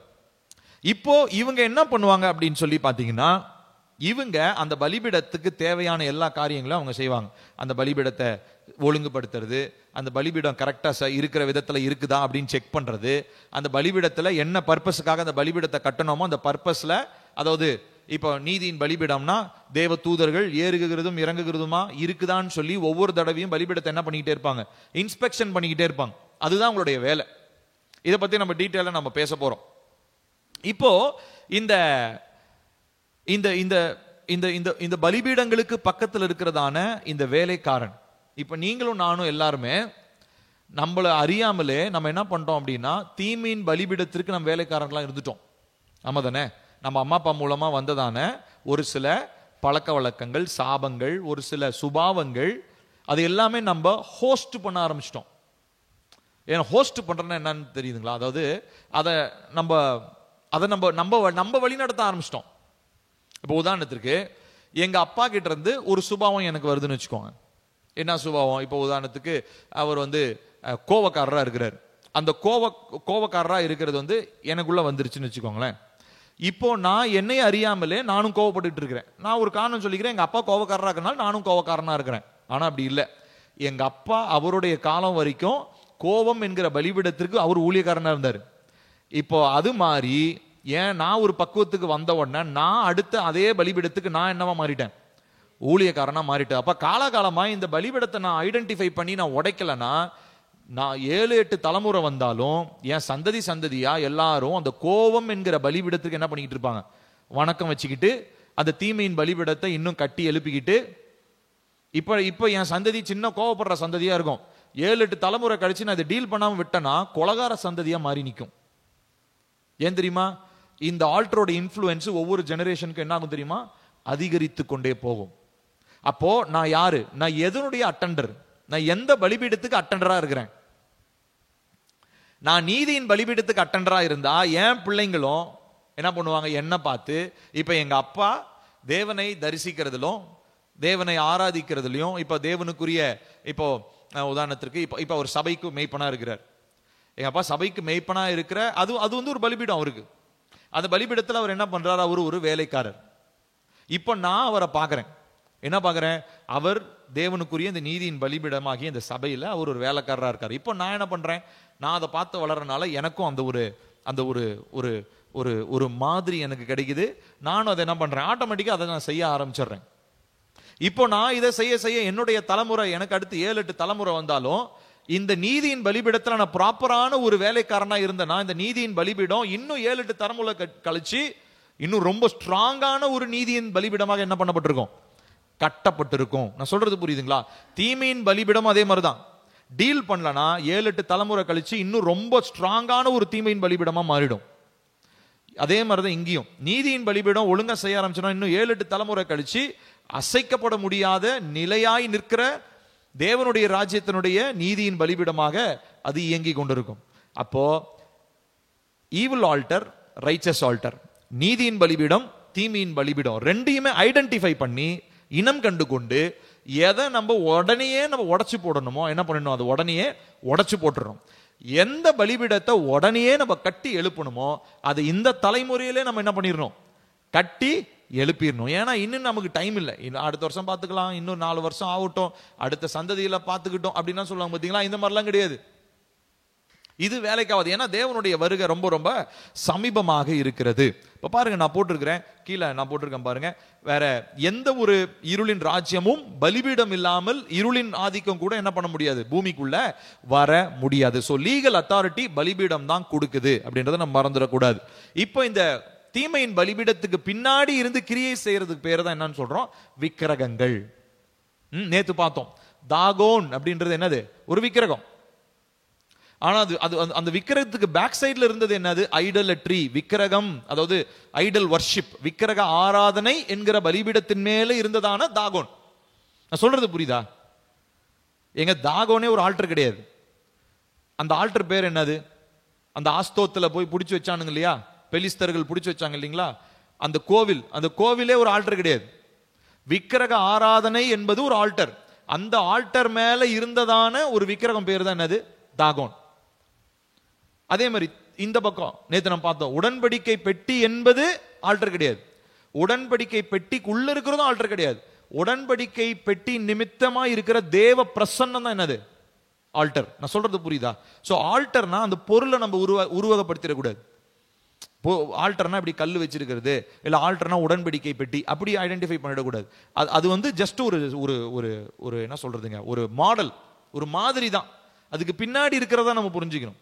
இப்போ உடன்படிக்கை பெட்டின்றது பலிபீடம் அல்ல, தேவ பிரசன்னம்ன்றது பலிபீடம். இந்த பக்கம் தாகோன் என்பது பலிபீடம் அல்ல, விக்கிரக ஆராதனை என்பது பலிபீடம். சோ அதே மாதிரி, so evil altars, riches altars, இதை நம்ம சரியாக நாம் புரிந்து கொள்ள வேண்டும். இப்போ பாருங்க, நான் இன்னொன்னு போட்டிருக்கிறேன், altars are power stations. Power station என்னதுங்க, பவர் ஸ்டேஷன் அப்படின்னா அதாவது ஒரு சக்தி, ஒரு ஸ்ட்ரென்த் அங்கிருந்து தான் வருது. இப்போ உதாரணத்துக்கு நம்ம கரண்ட் நமக்கு வருதுன்னு பார்த்தீங்கன்னா, நமக்கு ஒரு பவர் ஸ்டேஷன் இருக்கும், கருப்பூர் பவர் ஸ்டேஷன் அப்படின்னு இருக்கும். அங்கே பார்த்தீங்கன்னா பெரிய பெரிய டிரான்ஸ்ஃபார்மர், கம்பெல்லாம் நட்டு வச்சிருப்பாங்க. அந்த ஏரியாவுக்குள்ள யாருமே போக முடியாது, இபி ஆஃபீஸருங்க தான் போவாங்க. அது என்ன மெயினா, இந்த இவ்வளோ பெரிய ஏரியாவுக்கு இத்தனை கிலோவாட் சப்ளையை இந்த இடத்துல வந்து பவர் சப்ளை, அது அந்த மாதிரி. ஸோ இப்போ ஆல்டர்ன்றது பேசிக்கா அந்த வேலையை தான் செய்யுது. என்ன பண்ணுது அப்படின்னா, சூப்பர் நேச்சுரலா, இயற்கைக்கு அப்பாற்பட்ட பலனை யாருக்கு தெரியுமா கொடுக்குது, அந்த பலிபீடத்து பக்கத்துல இருக்கிற அந்த வேலைக்காரன் இருக்கான் இல்லைங்களா, நான் சொன்னேன் இல்லையா, அட்டெண்டர், பலிபீடத்துக்கு இருக்கிற அட்டெண்டர், அவனுக்கு ஒரு சூப்பர் நேச்சுரல் ஸ்ட்ரென்த்தை கொடுக்குது. நல்லா கவனிக்கணும். அப்ப நீங்க ரைச்சஸ் ஆல்டர் பக்கம் நின்னீங்கன்னா உங்களுக்கு பரலோகத்திலிருந்து வருகிற சூப்பர் நேச்சுரல் ஸ்ட்ரென்த் கிடைக்கும். இந்த பக்கம் தீமின் பலிபீடத்து பக்கத்துல நின்னீங்கன்னா பிசாசு கிட்ட இருந்து வர்றதான மந்திரம், சூனியம், யாகத்தினால வர்றதான சூப்பர் நேச்சுரல், ரெண்டுமே சூப்பர் நேச்சுரல் தான். ரெண்டுமே சூப்பர் நேச்சுரல் ஸ்ட்ரென்த் தான், இயற்கைக்கு அப்பாற்பட்ட பலன் தான். ஆனா அந்த ஸ்ட்ரென்த்னால என்னத்தை அக்கம்ப்ளிஷ் பண்றோம், என்னத்தை நம்ம சாதிக்கிறோம்ன்றது முக்கியம். இந்த பரலோகத்திலிருந்து வருகிற அந்த சூப்பர் நேச்சுரல் ஸ்ட்ரென்த்ல இவர் என்ன பண்ணுவாரு, உண்மையான பரலோக ராஜ்யத்தினுடைய எக்ஸ்டென்ஷனா இருக்கிற பூமியில அவருடைய பரலோக ராஜ்யத்தை கட்டிட்டு இருப்பார். இவர் என்ன பண்ணுவாரு, இருளின் ராஜ்யத்திலிருந்து வந்ததான அந்த சூப்பர் நேச்சுரல் ஸ்ட்ரென்த் மூலமா பிசாசுனுடைய எல்லா காரியங்கள், மந்திரம், சூனியம், பில்லி சூனியம், யாகம் வளர்க்கறது, அப்புறம் வசியப்படுத்துறது, இந்த காரியங்கள் எல்லாம் செய்யறது அவருடைய சூப்பர் நேச்சுரல் ஸ்ட்ரென்த்தாக இருக்கும். இப்ப நம்ம பார்த்தோம் இல்லைங்களா, மோசே கோல் பாம்பா மாறும்போது எகிப்தியர் என்ன பண்ணாங்க, நாங்களும் கோலை கீழே போட்டா பாம்பா மாறுமே அப்படின்னு அவனுங்க செய்யறானுங்க. சரி, இப்ப கவனிக்கணும், இதே மாதிரி தான் இந்த பலிபீடங்கள் செயல்பட்டு கொண்டு இருக்கிறது. அப்போ இந்த பாருங்க, கீழே போட்டிருக்கேன் பாருங்க, until the altar is demolished, பலிபீடங்கள் உடைக்கப்படவில்லை என்று சொன்னால் அதற்கு பின்புறமாக இருந்து செயல்படுகிறதான வல்லமைகளை நம்ம என்ன பண்ண முடியாது, அழிக்க முடியாது. சொல்றது புரியுதா? இப்ப தீமையின் பலிபீடத்துல இருந்து ஒரு வல்லமை செயல்படுது, அந்த வல்லமையை நம்ம அழிக்கணும்னா முதலாவது அது உட்கார்ந்து செயல்படுகிறதான பலிபீடத்தை நம்ம என்ன பண்ணணும், அழிக்கணும். சொல்றது புரியுதுங்களா? சோ இந்த ஒரு காரியத்தை நீங்க ஒரு நாளும் மறந்து விடக்கூடாது. இப்ப நம்ம ஜெபிக்க போகிறோம். நேற்று செஞ்ச அதே ஜெபத்தை ஃபர்ஸ்ட் நம்ம என்ன பண்ண போறோம், இந்த பிரேயர் அந்த 10 days நம்ம பண்ண போறோம். அந்த தமிழ்ல நான் அறிக்கை பண்ண சொன்னேன் இல்லைங்களா, நம்ம என்ன பண்றோம், லிட்டரலா இந்த ஆல்டரை உடைக்கணும்னா நம்ம என்ன பண்றோம், பரலோக ராஜ்யத்தினுடைய நீதிமன்றத்துல நம்ம ஆஜராகணும். கோர்ட் சீன் பார்த்திருக்கோம்ல, கோர்ட்ல என்ன நடக்கும், வரிசையா கேஸ் இருக்கும், கேஸ் நம்பர் சொல்லி கூப்பிடுவாங்க ஜட்ஜி. கேஸ் நம்பர் 421 வழிபறி கொள்ளை, உள்ளே வாங்க அப்படின்னாரு. உடனே என்ன பண்ணுவார், வழிபறி கொள்ள பண்ணவர் அப்படியே கையில விலங்கெல்லாம் மாட்டிக்கிட்டு அவரு உள்ள வந்து நிற்பார். ஸோ இந்த மாதிரி நம்ம எல்லாருமே பாவம் செஞ்சவங்க. ஸோ நான் வந்து பெரிய நீதிமான்னு போய் என்ன பண்ண முடியாது, நீதிமன்றத்தில் நிற்க முடியாது. யாராவது நல்லா இருக்கிறவன் யோக்கியமானவன் போய் நீதிமன்றத்தில் நிற்பானா? கைதி கூண்டில் போய் நிற்கணுமா? இல்லை, இருக்க வேண்டிய அவசியம் இல்லை. நம்ம எல்லாம் அப்போ ஹெவன்லி கோர்ட்ஸ்குள்ள வரணும்னா நமக்கு ஃபர்ஸ்ட் ஒரு புரிதல் இருக்கணும். நான் யாரு? நான் ஒரு பாவி. என்னிடத்துல பாவம் இருக்கு. இயேசு நீதிமான் ஆக்கிட்டாரு, ரத்தத்தினால் நீதிமான் ஆக்கிட்டாரு. ஆனா அதனுடைய என்னுடைய முற்பிதா நான் செஞ்ச பாவம், என் முற்பிதா செஞ்ச பாவத்தினுடைய கான்சிக்வன்ஸ் ஒன்று இருக்கு இல்லையா? பாவத்தை மன்னிச்சுட்டாரு, பாவத்தினுடைய விளைவுகள் இருக்கு இல்லையா? அது என் வாழ்க்கையில இன்னும் இருந்துகிட்டு இருக்குது. அதனால நான் இப்ப என்ன ஆகிறேன், பரலோக பிதாவே நீதிபதி ஆகிய உம்மிடத்துல நான் ஆஜராகிறேன்னு சொல்லி நம்ம ஜெபிக்க போகிறோம். நம்ம ஜெபிக்கலாமா? எல்லாரும் சேர்ந்து இந்த ஜெபத்தை என்னோடு கூட பண்ணுங்க. பரலோக பிதாவே, இன்று நான் இயேசுவின் நாமத்தில் உம்மிடம் வருகிறேன். பரலோக நீதிமன்றம் எனக்காக இன்று கூடி வந்து எனக்குரிய புத்தகம் திறக்கப்பட்டு என்னுடைய வாழ்க்கையில் என்னுடைய இரத்த வழியில் காணப்படுகிற தீமையின் பலிபீடங்களின் வழக்குகள் பரலோக நீதிபதியிடம் கொண்டு வரப்படுவதாக. இந்த பரலோக நீதிமன்றத்தில் பரிசுத்த ஆவியாகிய தேவனே எனக்கு உதவி செய்பவராகவும் ஆலோசகராகவும் இருக்கிறீர். பரலோக தேவனே, நான் சுயமாய் என்னுடைய வழக்குகளையும் வாதங்களையும் இந்த நீதிமன்றத்தில் சமர்ப்பிக்காமல் என் சார்பாய் பேசப்போகிற சிறப்பு வழக்குரைஞர் ஆண்டவராகிய இயேசு கிறிஸ்துவின் மூலமாய் எனக்காய் சிந்தப்பட்ட புதிய உடன்படிக்கையின் இரத்தமாகிய அவருடைய இரத்தத்தினால் வருகிறேன். ஆண்டவராகிய இயேசுவே, நீர் இன்று எனக்கு எதிராயிருக்கும் விக்கிரகங்களுக்கு எதிராகவும் என் இரத்த ஓட்டத்தில் காணப்படும் தீமையான பலிபீடங்களுக்கு எதிராகவும் இன்றே வழக்காடுவீராக.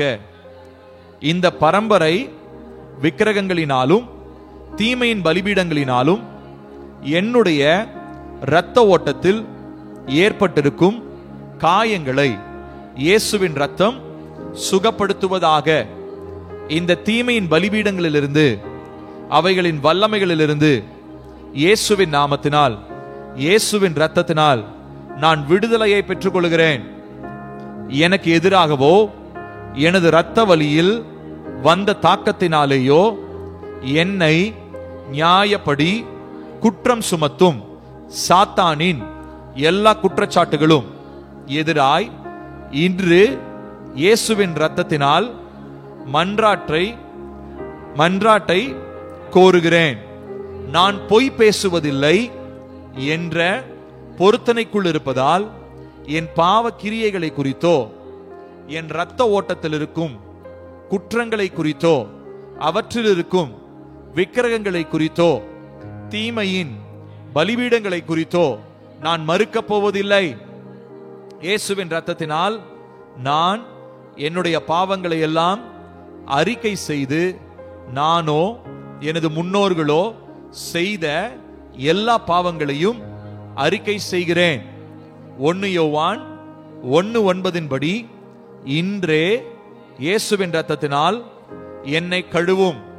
நான் இன்றே என்னுடைய குற்றங்களை பரலோக நீதிமன்றத்தின் முன் ஒத்துக்கொண்டு இயேசுவின் இரத்தத்தினால், இயேசுவின் நாமத்தினால் உண்டாகும் மீட்பையும் மன்னிப்பையும் பெற்றுக்கொள்ளுகிறேன். ஆமென். நம்ம எல்லாரும் நம்முடைய பாவங்களை அறிக்கை செய்வோமா? நம்ம எல்லாரும் வாயை திறந்து சொல்ல போகிறோம். கர்த்தாவே, அப்பா, நான் என்னுடைய பாவங்களை, என்னுடைய முற்பிதாக்கள் மூலமாய் வந்ததான எல்லா பாவங்களையும் நான் இந்த நாளிலே அப்பா நான் அறிக்கை செய்கிறேன். எல்லாரும் சொல்லலாமா? எல்லாரும் வாயை திறந்து. கர்த்தாவே, இந்த நாளிலே நான் என்னுடைய பாவங்களையும் என்னுடைய முற்பிதாக்களுடைய பாவங்களையும் இப்பொழுது நான் அறிக்கை செய்கிறேன். நான் பரலோக நீதிமன்றத்துக்கு முன்பதாக நான் வருகிறேன். நான் இந்த நாளிலே குற்றம் சாட்டப்பட்டவனாய் என்னுடைய வாழ்க்கையிலே அநேக தாக்கங்கள் இருக்கிறதை என்னால் பார்க்க முடிகிறது. என்னுடைய இரத்த ஓட்டத்திலே, என் குடும்பத்தின் வழியாய், என் வழியாய், என் பெற்றோர்கள் வழியாய், என் முற்பிதாக்கள் வழியாய் அநேக சாபங்களும் கட்டுகளும் அநேக வியாதிகளும் அநேக பலவீனங்களும் இன்னும் என்னை துன்பப்படுத்தி கொண்டிருக்கிறது. நீர் வைத்திருக்கிறதான லக்கை என்னால இன்னும் அடைய முடியல. நீங்க வச்சிருக்கிறதான நோக்கத்தை என்னால புரிந்து கொள்ள முடியல. உங்களுடைய திட்டம் இன்னும் என் வாழ்க்கையில நிறைவேறுவதற்கு தடையாக இந்த பாவங்கள் இன்று எனக்கு எதிராக குற்றம் சாட்டி கொண்டிருக்கிறது. ஆகையினாலே பரலோக நீதிபதியாகிய பிதாவிடத்திலே நாங்கள் வருகிறோம். எங்களிடத்துல எந்த நீதியும் இல்லை. எங்களுடைய நீதி அழுக்கான கந்தையாக இருக்கிறது. இயேசு கிறிஸ்துவின் நீதியினாலே இப்பொழுது நாங்கள் பிதாவின் முன்பதாக நாங்கள் வந்து எங்களுடைய பாவங்களை அறிக்கை செய்து, அப்பா, பரிசுத்த இயேசுவின் இரத்தத்தினாலே, சிந்தப்பட்ட இயேசுவின் இரத்தத்தினாலே மீட்பை பெற்றுக் கொள்கிறோம். இந்த தீமையின் பழக்க வழக்கங்கள் பாவங்களினாலே எங்கள் இரத்த ஓட்டங்களிலே இருக்கிறதான சகல தீமையின் பலிபீடங்களும் இயேசுவின் நாமத்தினாலே இந்த நாட்களிலே எங்களுடைய வாழ்க்கையை விட்டு வெளியேறுவதாக என்று சொல்லி நாங்கள் ஜெபிக்கிறோம். எல்லாரும் கேட்கலாமா? எல்லாரும் வாயை திறந்து, எல்லாரும் வாயை திறந்து.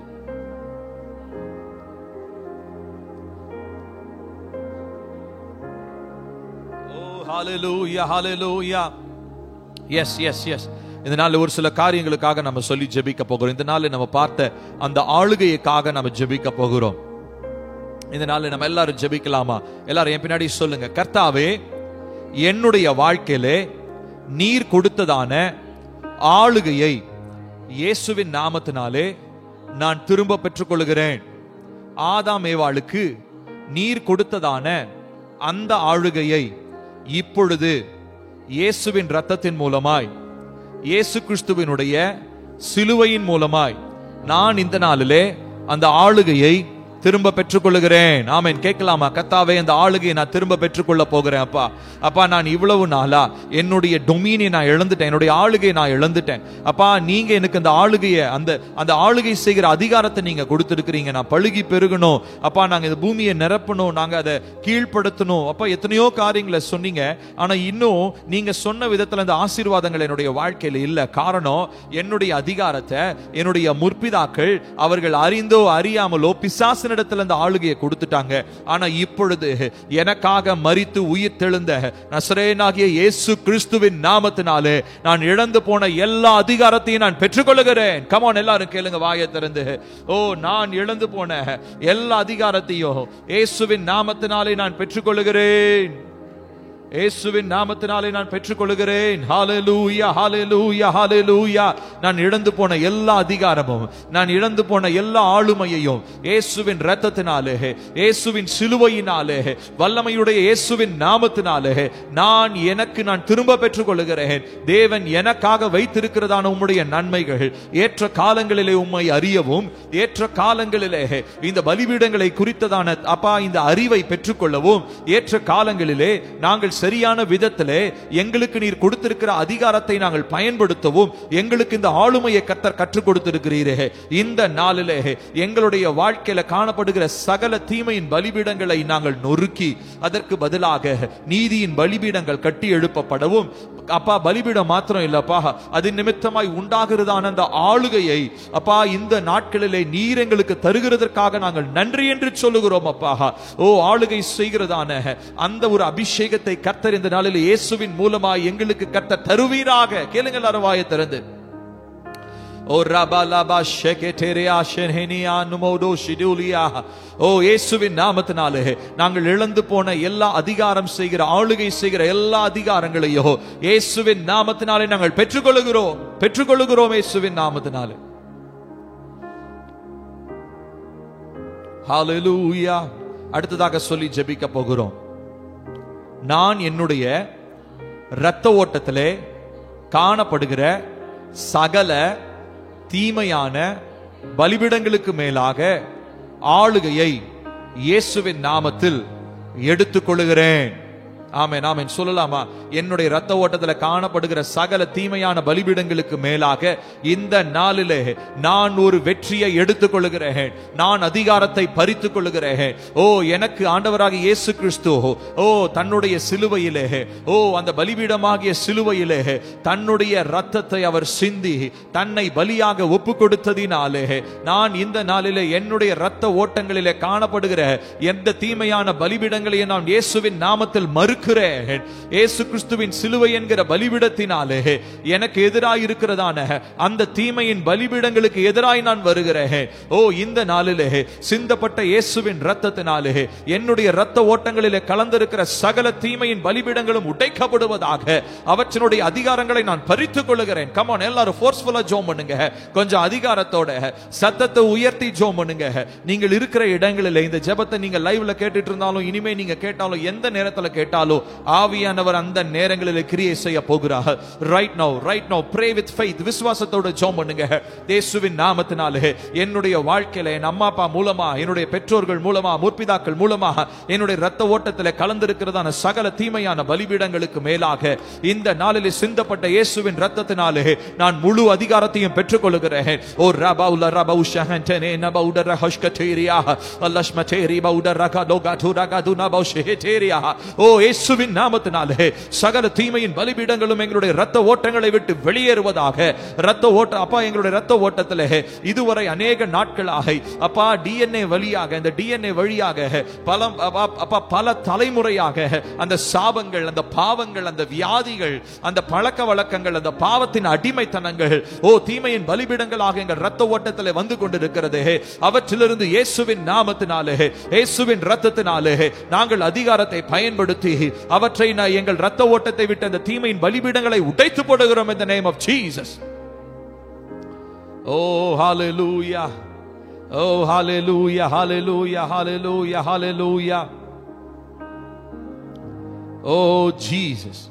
அடுத்ததாக சொல்வோம், எனக்கு எதிராய் என்னுடைய லக்கை, தேவன் எனக்காக வைத்திருக்கிற நோக்கத்தை தடை செய்யும்படியாய், கெடுக்கும்படியாய் அனுப்பப்பட்டதான தீமையான அசுத்த வல்லமைகள் நீதியின்படி நுழையாமல் அநீதியாய் நுழைந்திருக்கிற அசுத்த வல்லமைகள் இயேசுவின் நாமத்தினாலே இந்த நாளிலே என்னுடைய வாழ்க்கையை விட்டு வெளியேறுவதாக. ஆமென், ஆமென். நம்ம சொல்ல போறோம், நம்ம செஞ்ச நிறைய பாவ காரியங்கள் பிசாசுக்கு ஒரு இன்விடேஷன் மாதிரி இருந்திருக்கு. நம்ம செஞ்ச நிறைய பாவ காரியங்கள், நம்ம அம்மா அப்பா செஞ்ச நிறைய பாவ காரியங்கள் என்ன தெரியுங்களா ஆயிடுச்சு?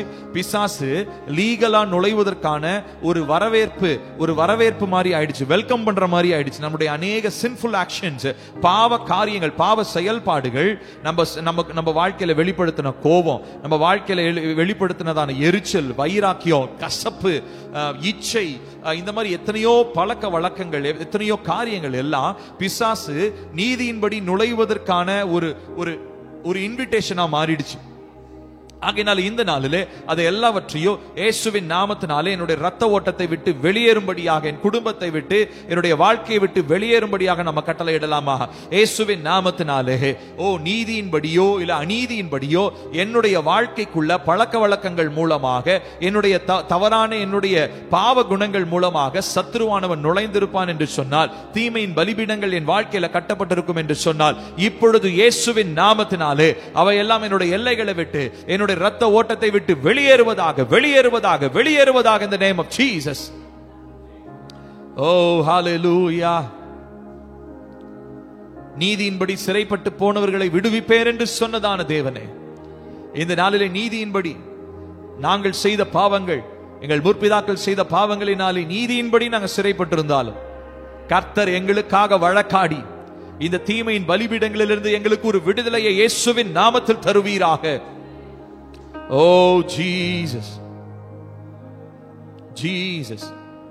அடுத்ததாக சொல்லுவோம், நான் என்னுடைய வாழ்க்கையிலே தேவனுடைய ஆளுகை உண்டாகும்படி, தேவ வல்லமை உண்டாகும்படி என்னுடைய வாழ்க்கையிலே நீதியின் பலிபீடங்களை கட்டி எழுப்புவேன் என்று இயேசுவின் நாமத்தில் சொல்லுகிறேன்.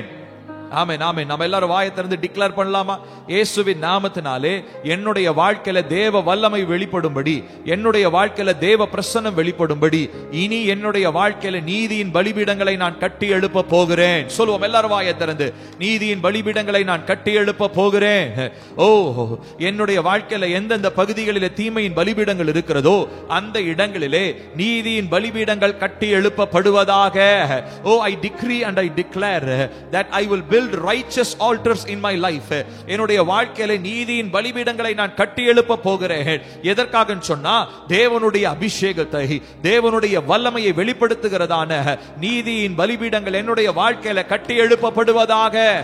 O rabalaba sheketeria ramaushene tunbalauda baula ragadunaga baushetaroa. Oh Jesus, Jesus, Jesus. இதெல்லாம் ஜெபிக்கிற உம்முடைய பிள்ளைகள் ஒவ்வொருடைய வாழ்க்கையில உம்முடைய வல்லமை வெளிப்படும்படி, உம்முடைய அபிஷேகம் வெளிப்படும்படி, அவருடைய வாழ்க்கையில நீதியின் பலிபீடங்கள் கட்டி எழுப்பப்படுவதாக. Yes Father.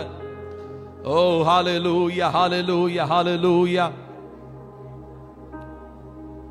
அடுத்ததாக சொல்லுவோம், என்னுடைய பரம்பரை இரத்த ஓட்டத்திலே சாத்தானாலே திட்டமிடப்பட்டிருக்கிற எல்லா தீமையின் பலிபீடங்களுக்கு மேலாக இயேசுவின் நாமத்தினாலே நான் அதிகாரத்தை செலுத்துகிறேன். ஆமென். சொல்லலாமா? நம்மளுடைய ரத்தம் நம்ம அம்மா அப்பா கிட்ட இருந்து வந்துச்சு. நம்ம அம்மா அப்பா அவங்க அம்மா அப்பா கிட்ட இருந்து அந்த ரத்தத்தை வாங்கினாங்க. இப்படி இந்த ரத்தத்துல, இந்த டிஎன்ஏ வழியாக இந்த தீமையான பலிபீடங்கள் ஒவ்வொரு ஜெனரேஷனா தலைமுறையா வந்துட்டு இருக்கு. இப்ப சொல்லுங்க, என்னுடைய ரத்தத்துல, என்னுடைய ரத்த ஓட்டத்துல, பரம்பரையாய் வருகிற ரத்தத்துல கலந்திருக்கிறதான சாத்தானுடைய தீமையான பலிபீடங்கள் மேலாக இப்பொழுது இயேசுவின் நாமத்தினாலே நான் ஆளுகை செலுத்துகிறேன். சொல்லுங்க, சொல்லுங்க. அந்த தீமையான பலிபீடங்கள் அழிக்கப்படுவதாக. தீமையான பலிபீடங்களுக்கு மேலாக நான் அதிகாரத்தை எடுத்துக் கொள்கிறேன் இயேசுவின் நாமத்தினாலே. I take dominion over every evil altar that Satan has ever planted in my generational bloodline in the name of Jesus.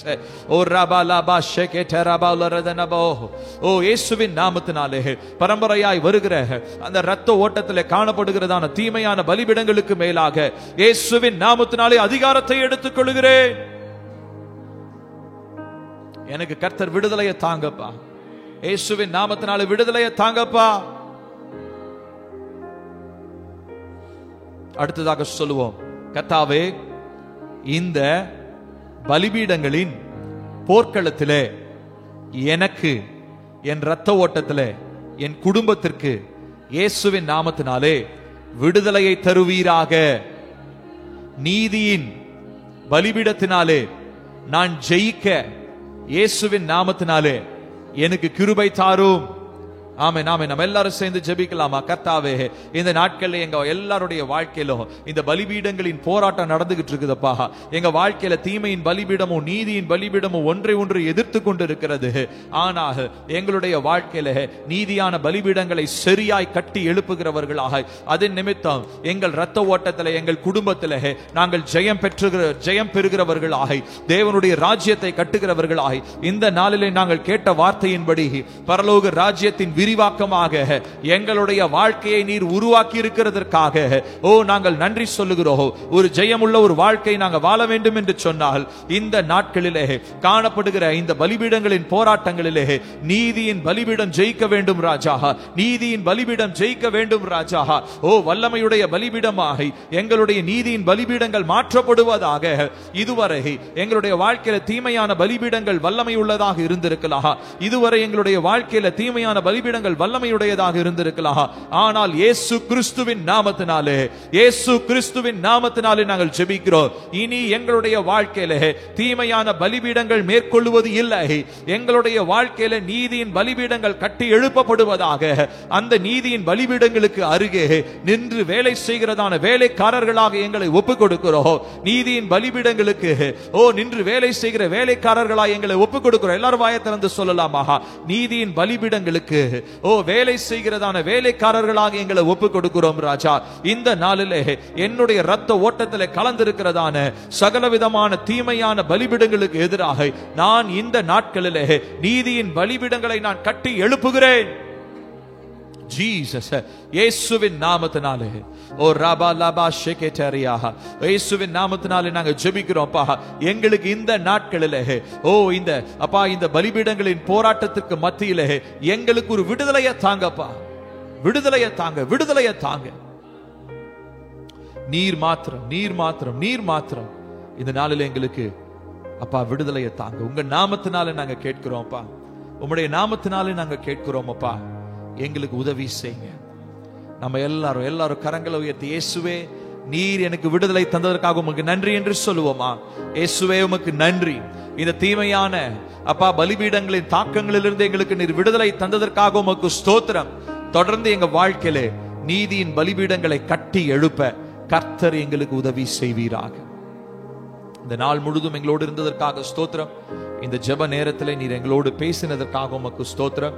நீர் மாத்திரம் உயர்ந்தரும் அப்பா. நாங்கள் தொடர்ந்து இனி வருகிறதான நாட்கள் இன்னும் அதிகமாய் நாங்கள் காத்திருந்து இந்த வார்த்தைகளை தியானிக்க, இன்னும் அதிக ஜெபங்களை ஏறெடுக்க கர்த்தர் எங்களுக்கு உதவி செய்வீராக. எல்லா துதியும் கனமும் மகிமையும் உமக்கு செலுத்துகிறோம். இயேசுவின் நாமத்தில் கேட்கிறோம் நல்ல பிதாவே. ஆமென், ஆமென், ஆமென். கர்த்தர் நம்மை ஆசீர்வதிப்பாராக.